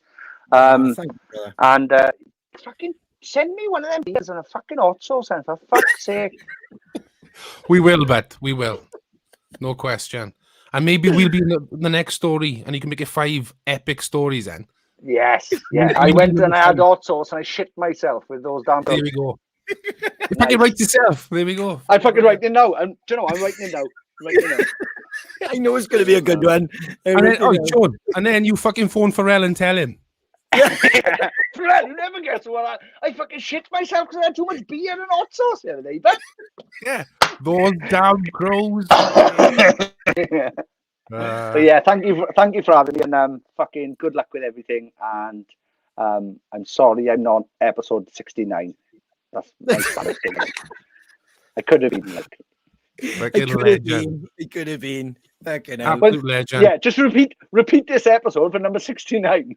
69 is a throwback to fucking 9 episodes ago. We'll get Morgan on and you'll be fucking tamping with that. Oh. If you get him at 69, nah. But I'll be in there he is. I've never seen that photo of him. Oh, that's fucking brilliant. And the fact that he doesn't cover you two and just covers me makes me blood red mad. Blood red mad. But thanks for having me, boys. I've enjoyed this very much. And I'm surprised my headphones aren't gone dead. So that's fine, but fucking great. Cheers. Thank you. At Sappenin Pod everywhere. At Raiders Band UK. Check out Raiders UK. I don't know what I'm doing. That doesn't make it any louder. Raiders UK on Spotify, Apple Music, wherever you listen to music, Raiders UK. So if you've watched this and thought, that boy is way too fucking happy, I'd love to hear him hating himself and close to ending his own life, check out my band Raiders UK. I'm super sad on them songs. Cheers, boys. Please never die. See you soon. Fucking Sappenin! Take care, brother. What a legend. He's fucking brilliant, but absolutely brilliant. I said he'd be explosive. I said he had more than 4 stories. Fair play to him, like fucking absolutely brilliant. But they were incredible stories. He's great, but honestly, and he knows the truth. Like I said, there's so many people who've been behind their podcast. It's a fantastic podcast, guys. Go and check it out. Sappenin Podcast. Amazing guests, over 100 episodes. But the first few for me are really special. That's when I connected and I was like, fucking hell. I really like these boys, like, do you know what I mean? And I loved Sean's honesty. And then you stay with them for the journey, then you're invested in it, like, do you know what I mean? Yeah, and what I find when I listen to the podcast, and you know, I probably wouldn't have said, well, I would have said it, but it doesn't matter what the guest is, who the guest is, that boy is still the star. He's like, his one-liners, how he because he's just interested in what everybody got to say, and it's just, he's infectious and just a great storyteller. I love him. I think he's brilliant. And what I love, which is it's a sad, but it is funny at the same time. He could be talking to anyone, fucking mega artists. They're talking about, I sold like half 500,000 records. I don't know why I'm doing that accent. I sold 500,000 records, and Sean will be like, yeah, my band fucking split up. Things went down a fucking drain for me. But that's all right. But you talk about your 500,000 fucking records you sold last week. Like, do you know what I mean? Rub it in. It's fucking brilliant. Like, it's brilliant. It's absolutely brilliant. Should we get the boys in? They can have a chat as well. Let's get the Crows in. Let's get the boys in. There they are. How's the boys? Sappenin. Oh, bloody, I haven't laughed that much in ages, man. Oh, dude. He's bloody brilliant. So funny. It's just we go back with him, don't we? So I know he put over Prophets, Bullet, and Funeral and all bands like that. But there were bands like the Blackout, the Guns. It was just a massive scene at that time, and whether you were packing out big halls, whether it be all over Wales. They made a fucking real riot about it, and there was a time where I did buy Kerrang once upon a time, and that motherfucker be in it all the time. Whether all the time, man. The Blackout. Yeah, that was when I first got into music. I remember I met Sean the first time when I was about 14 in Bridgend Rec, and he used to have pink in the hair, bright pink in his blonde fringe, and he's a fucking character back then. Nice, it is. Yeah, I saw the rise of the Blackout. Like, kind of pictured it from the sidelines, and super jealous, man. When they, I was like, saw them growing and growing and growing. I was like, oh man, these guys are just exploding. Well, me and Shine actually played an old gig with 10-minute preview, because I've had their fucking name wrong for years. When I talk about Sean or the Blackout, I'm always like, he was in our band, see, 2-minute preview. But that goes to show fucking long I lasted, to be honest, back then. Like, yes. I've been saying for years, he was in 2-minute preview. And I've obviously spoken to people, whether it be from that scene or whether, like Neil Stars or whatever. And everyone's really too polite to fucking correct me. So when he said it earlier, I was like, you were fucking 10 minutes. Fucking hell, I always thought no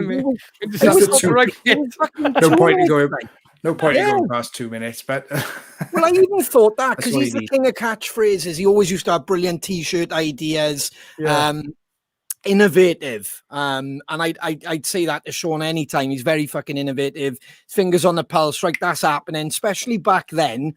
When the like emo scene and all that pop punk was kicking off, it was all about that. If something was trending, if something was on point, they'd have a fucking t-shirt out. It'd just be like, seen the comment he's wrote here.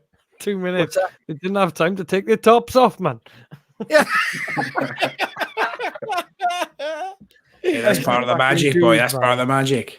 Oh, it's fucking brilliant. It's brilliant. But yeah, no, he's always been, like I said, just on it, just really finger on the pulse with stuff like that, and credit due, like Shane said, what a fantastic career. Amazing. It's hard because he's gone through so many lows, but he should appreciate all those stories, and there's still, there's still more to it as well. There's still more that they did. He was quite modest in a way, like. Yeah, he's got stories that I wish I will have when I come to the end of my career. Quote, when he started talking about when they filled in for Sum 41, I actually seen them on that tour in Cardiff, and I can actually remember them doing that. I'm thinking, fuck, this is it drew me in, man. They were fucking killer. Yeah. It was brilliant. Also, also his new band, The Raiders, are kicking ass, and his podcast, which I'm a big fan of I'm actually a patron of his podcast. That's if you like your music and your film and your comedy and your wrestling and whatnot. So, it's definitely worth checking out. Definitely entertaining. Yeah, he's done a flip off a top rope as well. I'm very jealous. Motherfucker, I think that's on YouTube as well. There's a video. When he broke his back, like that's too high for you, Ronnie. That's way too high for you. Motherfucker, I knew you were going to say that. How the fuck you gonna get on that top rope? Well, a ladder, innit? A ladder. A ladder. Or we'd have to do that old school like bushwhackers thing. I'd have to get on someone's shoulders, pop me on the top rope, and then do a flip. Like, do you know what I mean? Do a fucking flip, and that's it. Like, It'd be like them TikTok videos where it's like him falling into a cup of tea, like. Doop. To be honest, in my head, I'm thinking like I'm gonna have this moment where I'm like fucking Rob Van Dam, or I'm like fucking Jimmy Snooker flying through the air, and it's gonna be my moment. But the realistic thing is, I probably land and I'd be like, "Fuck, my knees are blown." Yeah. like fucking damn bastards. It'll be a flop, not a fucking flip. I fucking know. Yeah, it'd be more flop than flip. Yeah, definitely more left footed, like, innit? Oh man, no man. That was a great guess, man. I fucking loved that. I absolutely loved that. Yeah, it was good. Yes. Yeah, man. You just want to hang out with him. No wonder he's hanging out with Pharrell and all that. You know what I mean? You just have 2 minutes It's the Duff talking to McKagan Sean, one. innit? You know what I mean? And you want to hang out with him, like you want to. Yeah, So, where are you from, but yeah. I could put myself in that room with him when it was him, Duff McKagan, Scotty, and Chris Jericho and Kerry King. Can you imagine, like, say for instance, I don't know, me and you, Lloyd, in the corner of the room, and we'd just be like, what are we doing here? "Yeah, should we just leave now?" It's What the fuck are we doing here? I don't know why then, Dave, but I visioned you like that, like when we did that interview in Manchester. I just pictured you in Manchester where there's like an interview on the net, isn't where there's like flicks and babes in the corner. Oh yeah, when I'm topless in the corner like that. Oh, you're in your pants, I guess. Well, he told me he wasn't going to film me, and I'm in the corner like this. No clothes on. In all fairness to you, Dave, It you was- said, do you want me to move? That's what you said, Dave. Do you want me to move? I'll move. You're like, no, I won't get him in shot. And all through the interview, you're like, yeah. It was when we played scared as Rebellion, fuck. wasn't it? And it was absolutely boiling hot. It was like proper, like humid 30-degree weather, wasn't it? Yeah. We were all sweating like fuck. So I was like, oh, I'm going to have 5. I think I got food. I come back, I was all sweaty. And I thought, I'll have 5 in the dressing room now, cool off, take all my clothes off and just get some air. Well, he's filming an interview. I'm like, oh, well, I'm going to be in the corner. Just make sure you don't get me in the shot. He's like, yeah, cool, man. His little pinstripe, like, bell bottoms, like, you know. Look back at the interview. I'm there in the corner looking like every single shot. I'm there in the corner, like, how you trying to hide from the shot? It's like, come on, I'm in my pants, man. Oh, that's fucking brilliant. That's why when you were saying that, then can you imagine when I was in a room with if I was in a room with Jericho and Scotty and Well, and that would have been me I just in my had that pants in the fucking corner. picture. Then it flashes to Dave. You right, mate? And Dave's in the corner going, "Yes, fucking hot, isn't it? It's fucking hot."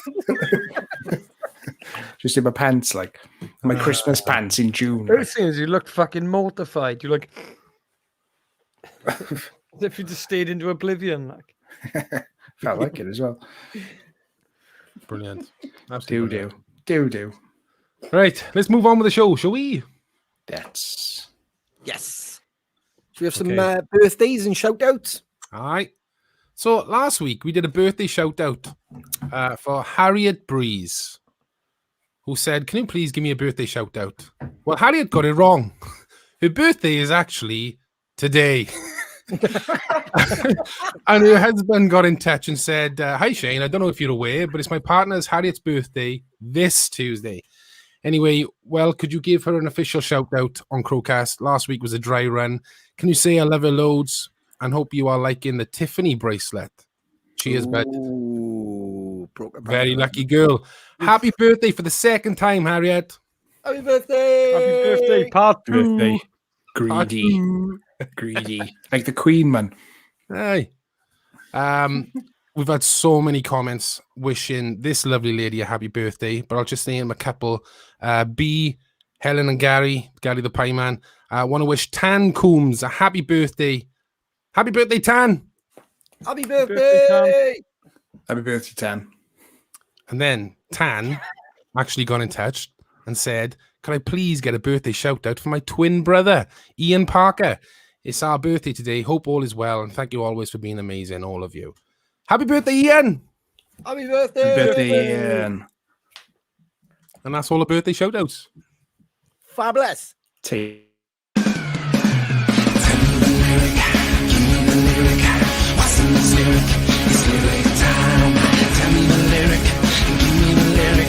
What's the next lyric? It's lyric time. What's the next line? What's the next line? What's the next line?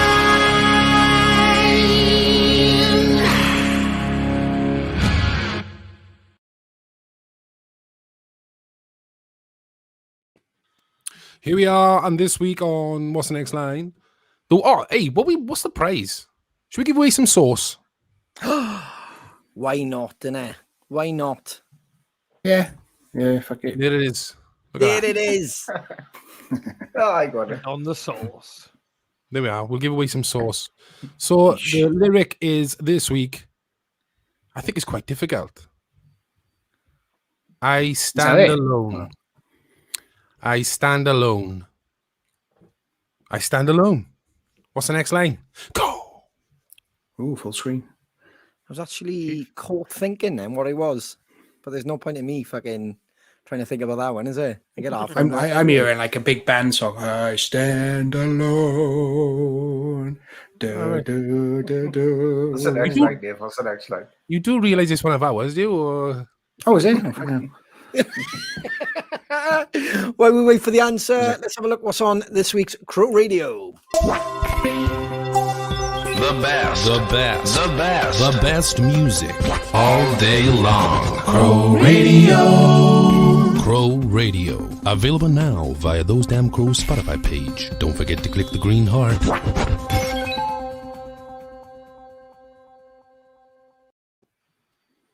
Here we are, Crow Radio. Crow Radio. Our subject this week is our Welsh brethren, our Welsh rock brethren, our Welsh pop brethren, all Welsh bands. So you just get to see the cream of the crop of the Welsh bands. So we're going to begin with Roses in the Hospital, Manic Street Preachers, Enemy Maker, Dub War, Tune. Bread Fan, Budgie, Our friends.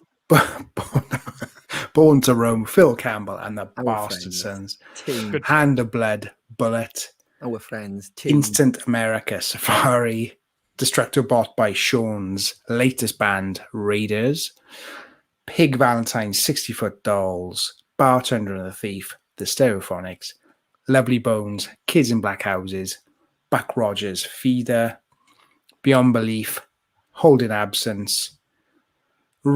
There's two Catalonia ones there. That's fine. I didn't mean to do that, but there we are.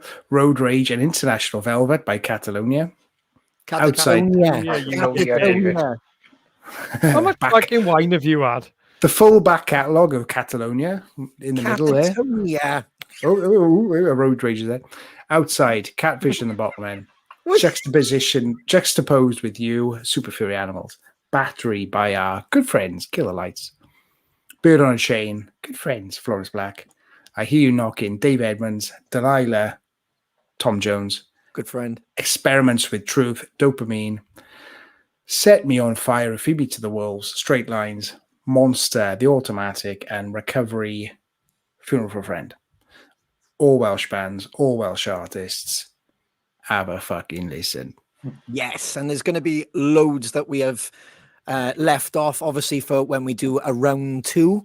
So if there's anybody thinking they've missed them out or they've missed that person out, we'll probably have a part two Wales. Maybe we might put Cannelloni or whoever that band was back in it again. It's surprising, like how many Welsh artists. It's such a small country in the scheme of things.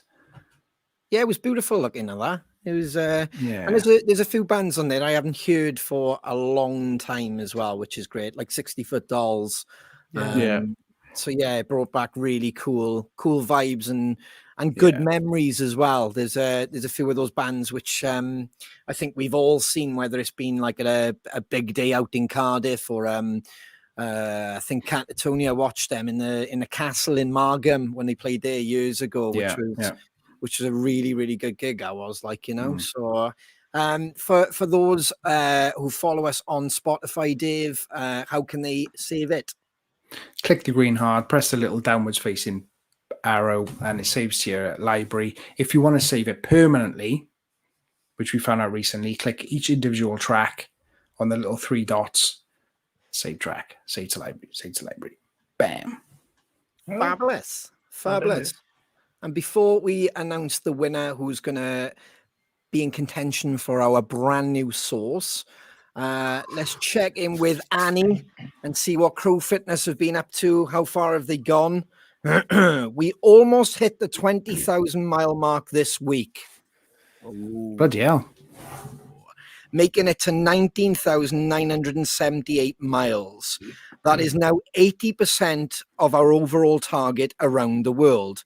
Last week, our virtual tour of the US stopped in Portland, and this week we have ourselves a grunge pilgrimage stop off in Seattle. We're in Seattle. Nice. Yeah, according to Google or Crow Fitness, did you know?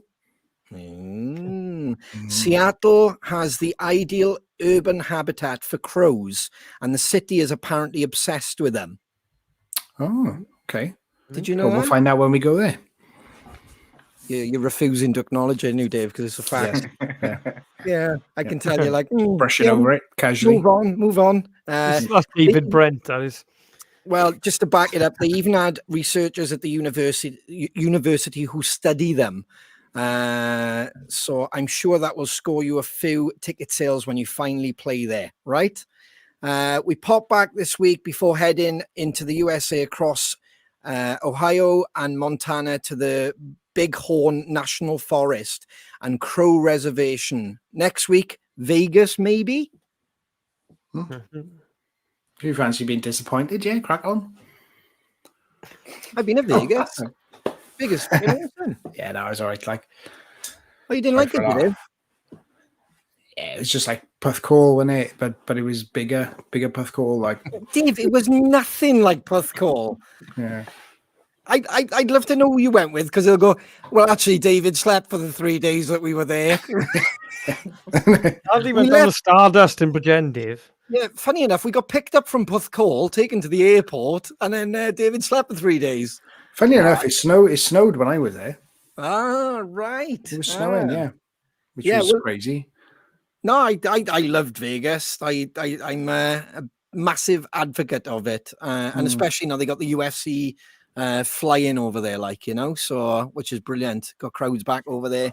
Vegas, are fucking, it's mental. My time. favorite part, I'd tell you my favorite part about it was the seeing the mountains and stuff that sort of surrounds it on the sort of you know, the skyline, all the mountains and all the sort Nothing of like to the do with desert. actually its lifestyle. No, I got a real you I got know. a real thing about Yeah. mountains and deserts and that type of thing. So Yeah, yeah, I love it. Feel at home, like.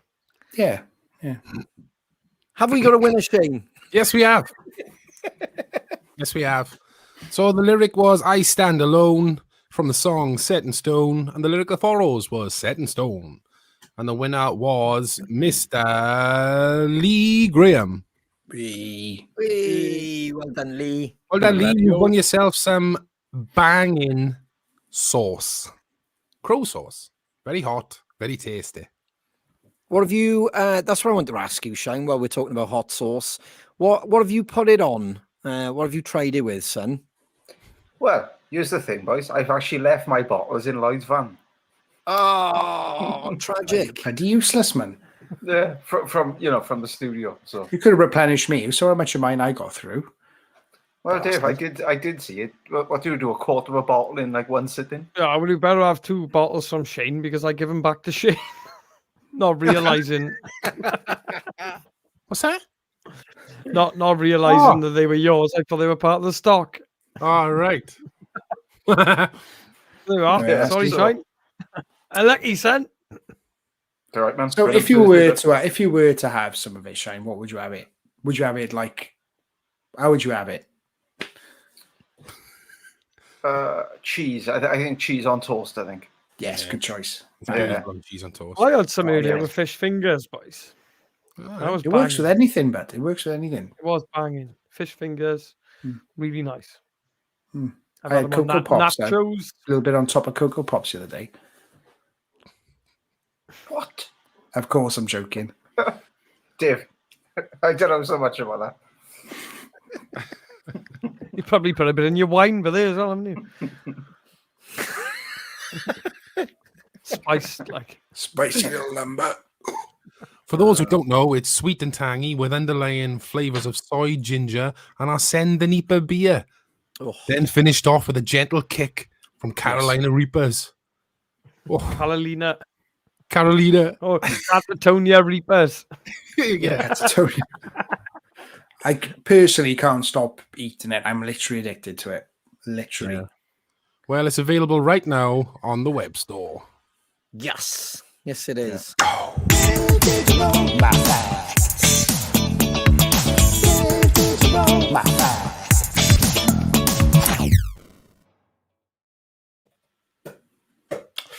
So, Is he? Oh, wrecked, is he? who likes a nice fresh apple? Hands up. You like a nice fresh apple? Nice crisp fresh apple? Yeah? Well, interestingly enough, your apple isn't so fresh. Your apple is a year old by the time you eat it. Shut up. No way. No Yes. way. Oh, Yeah. supermarket ones. They are picked a year beforehand. They're sprayed with wax. They are heated. Then they are chilled, and they are put for sale the season after. So it's the year after. So you're eating year-old apples. A year old. Doesn't that cross over to most of their veg, including potatoes, etc.? Because there's no actual, somebody rocked my world with this before. Certain supermarkets, you'll have a best before date, but like, I'm going to just name them, fuck them. Tesco's, they've got no dates on their potatoes, or their apples, or their certain. Am I right there, Dave? Are these loose products or are they packaged products? Even some of the packaged ones, because like, it's I had loose carrots products. I had carrots before, and when I picked up the bag, they were fucking freezing. Like, do you know what I mean? It was almost like they'd just been defrosted. Like, so, Yeah, or they might say April on them, but they haven't got a year. There's something like that. Like, so it might actually say like May. These carrots fucking go by the end of May. But it could have been like 2-year-old carrots in a freezer. Is that right? I don't know, but I did hear that supermarkets were getting rid of sell-by dates on fresh produce, because produce. It's not going to poison you. Is it an apple or a parsnip? We'd have to have a go with you. Well, so I know loose products. If you look at loose products, there's usually a code on the box that they come in. It's like a lettered code, which is the week number and the date number, which is secret because the consumer does not know the date, but the vendor does. So there's a little bit of a secret, little bit of a code going on there. But back to the original point, year-old apples, like what the fuck? Year-old? I got Dave. I just heard you about a poison apple. What happened to Sleeping Beauty? Didn't the witch poison the apple? There we are. Then probably shop the Morrisons, is it? And Co-op. yeah, fucking Adam and Eve. Is there something to do with the sell by date? Was it maybe? Oh yeah, and the snake. Yeah, the snake. Adam. The snake was like fucking out of date, but you don't eat off. Fuck, it's a year old. Fuck it. End of the civilization as we know it. Yeah. Down south you go. Yeah. But yeah, it opens up a can of worms then, doesn't it? Around all your other produce, there we are. Wow.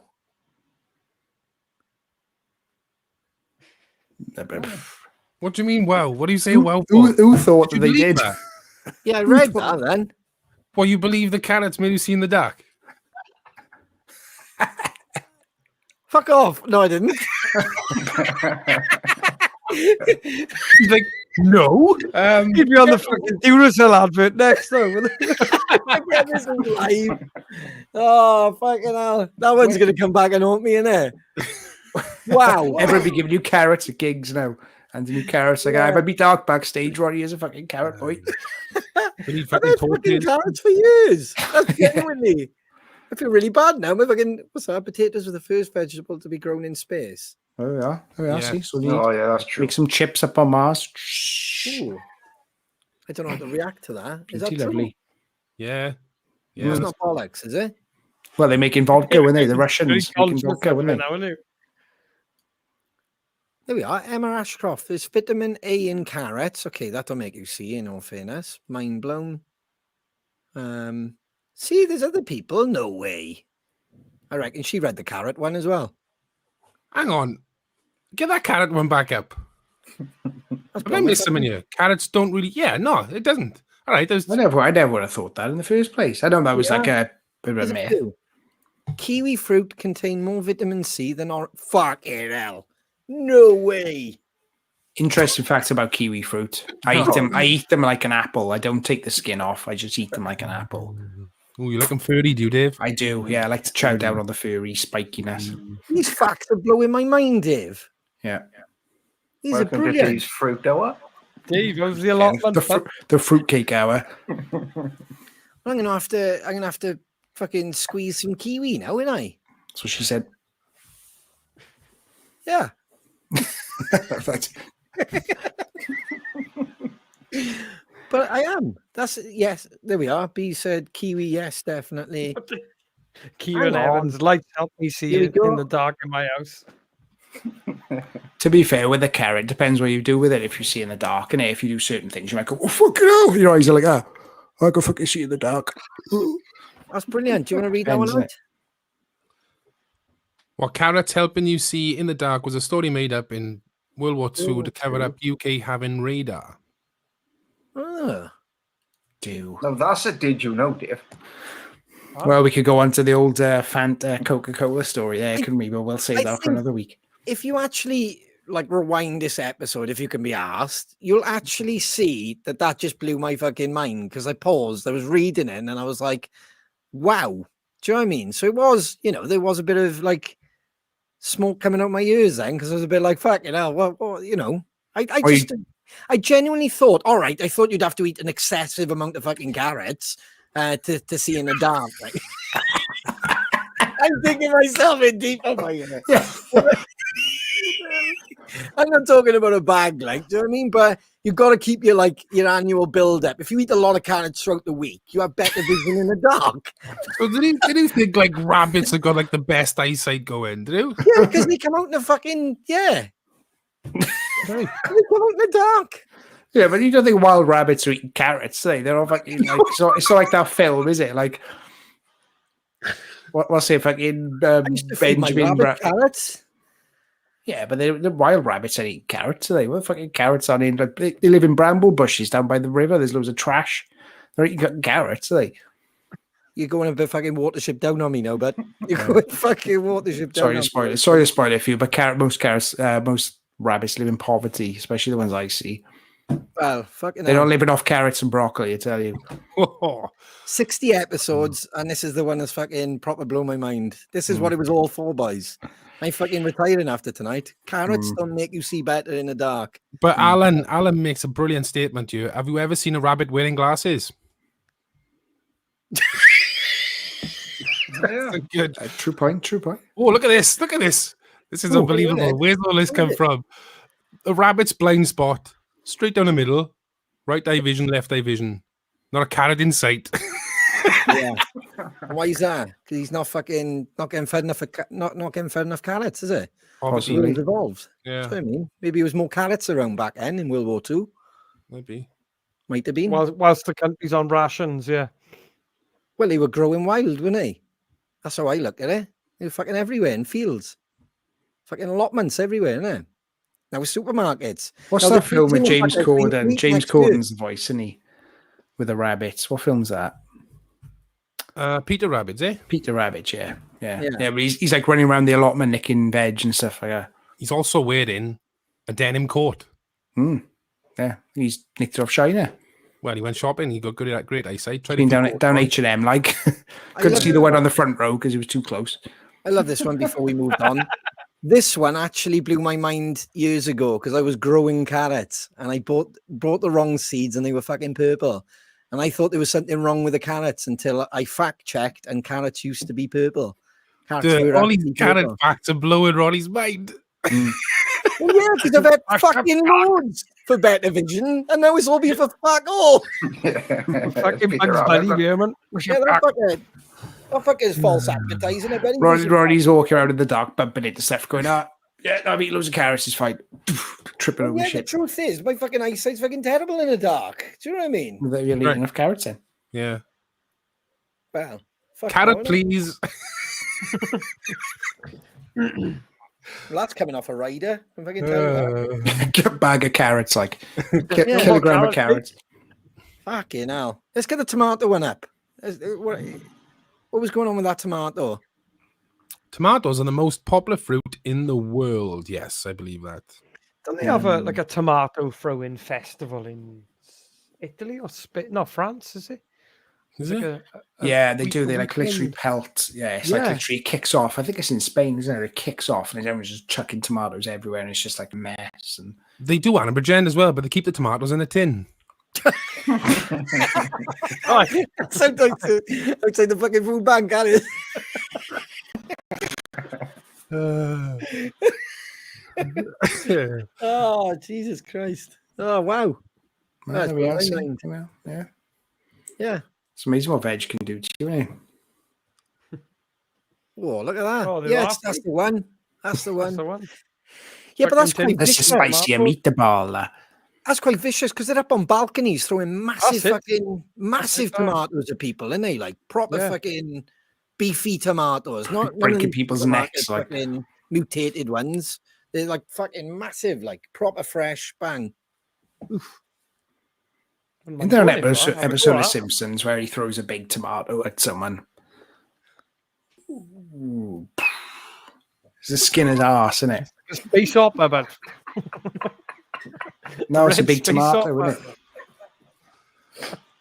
isn't it? Ew. Well, this has gone south, isn't it? Moving on. Yeah.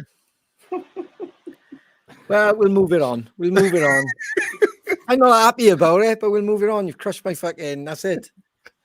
Yeah. Carrot boy, carrot top boy, All right. Fucking hell. bugs Unbelievable. boy, Fucking hell. Yeah. Kermit boy. No, does not. Oh, if you've enjoyed tonight, guys, don't forget on Friday it will drop. You can listen to Sean Smith. There's a lot more people now back in their cars, commuting to work, commuting away because people are going on staycations and all of that. So you can catch up with myself, Shane, and Sean.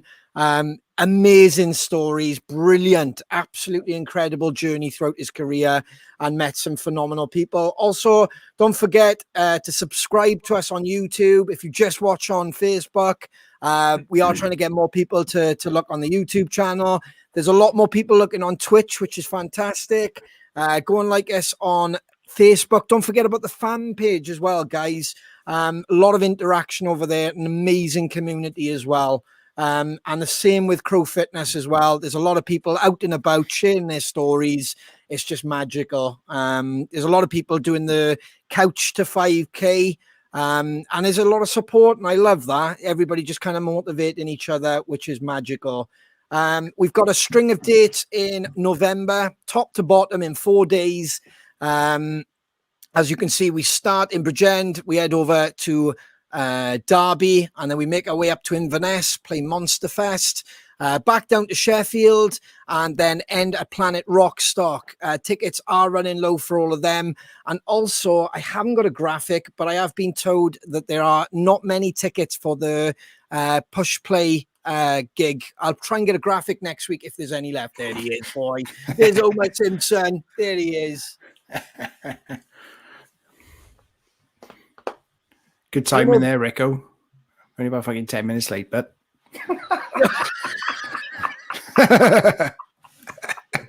Oh, Christ. So also, Ladies and gentlemen, one-liner shiner, shiner, shiner, shiner, shiner.